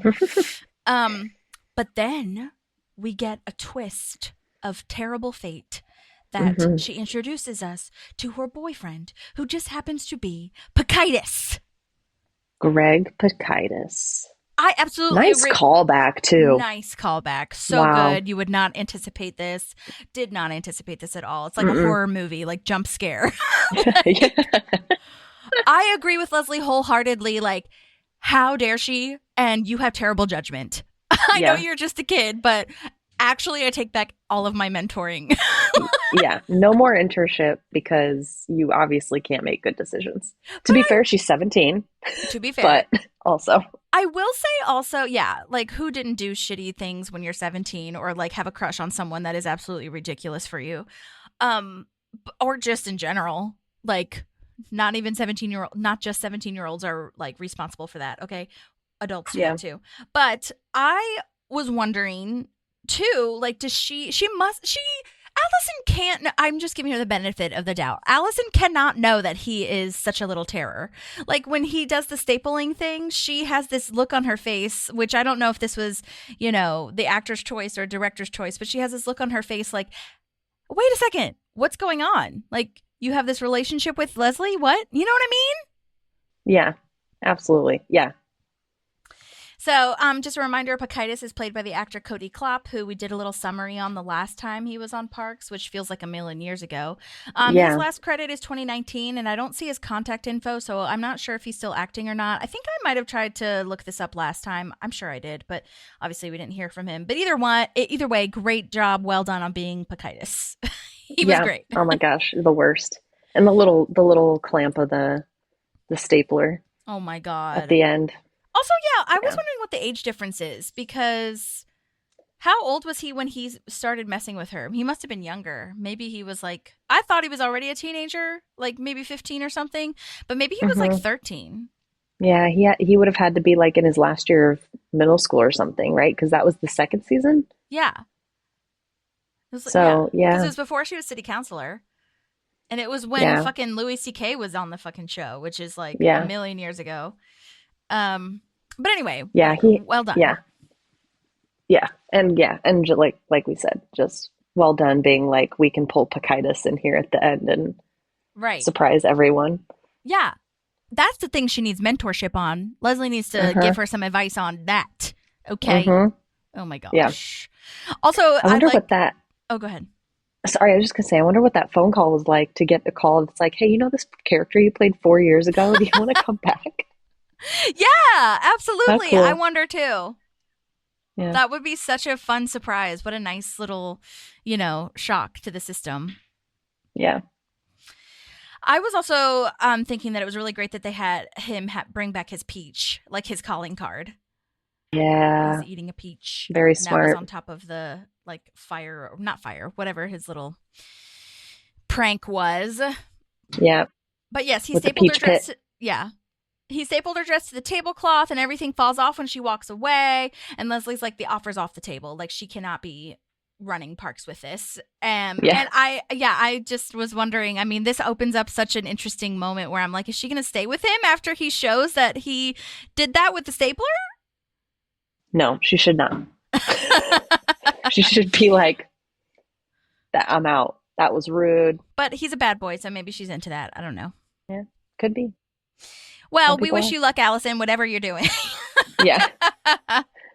Wherever the world took you. Okay, well, that's all of my notes. Did you have anything else to add? No, that was it. Okay, well, thank you guys so much for listening. We really very much appreciate it. Sorry this one was so long, but also not sorry because those voice memos were freaking fantastic, and I am obsessed. Worth it. Definitely. Also, I totally forgot to ask at the beginning. You could have cut me off too, or we can save it for next time. But if you had any of the memes that you were wanting to talk about, or the quotes from Instagram or whatever that you were talking about. Oh, not like pulled together. Oh, okay. But, we're living in a crazy time right now. Yeah, we were talking about some of the things we were seeing on Instagram that were really funny to us, pointing out the stupidity of the MAGA party. So that was, And I mean, that retweet function on Instagram, I know people maybe have muted me or something, but I retweet the shit out of everything now because that function is newer and I love it because it pulls up in people's feed when I retweet it and it's perfect. And so, congratulations to Bad Bunny. It was a beautiful Super Bowl. I know we're behind because by the time this comes out, it will have been like 2 weeks or whatever since that happened. But beautiful cultural celebration. That's the America that I believe in and know that is possible. And the people that are complaining about it being in Spanish can just fuck right off because that's stupid. All the people that are saying, it should be in English, and then all the memes that come out of like, well, you guys don't seem to understand the Constitution or the Epstein files, which are in English.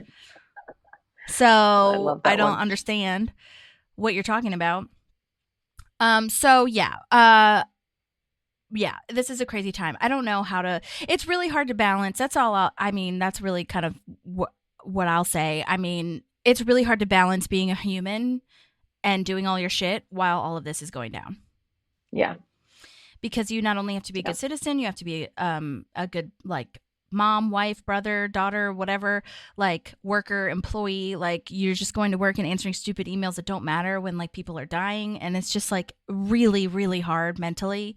So I absolutely understand that part of it. And it's just like really sucky. So just try to take care of yourself as best as you can. But I've been making like lists of things and trying to check off as much as I can with like the advocacy part of it. It's really easy to email your senators if you don't want to call. It's really important in these red states, like Arizona and like some parts of Wisconsin and, just a lot of states that really need. And Tennessee, oh my God, Tennessee is really pissing me off. It has for a long time, but Nashville people, call your senators. Tennessee people, call your senators or email them. It's very easy to do. I don't know if they will take notice, but they seem to be taking notice for the DHS funding. So, I mean, I hope so anyway. Like it still hasn't passed. And I think if we hadn't called and done that, it would have passed faster. So I'm just saying, I know it seems like it's really hard to keep going and that your work doesn't count, but it does. Yeah, it does. So thank you so much for listening, and we'll see you next time, and we'll talk to you soon. Have a good weekend, week, whenever you're listening to this. Bye.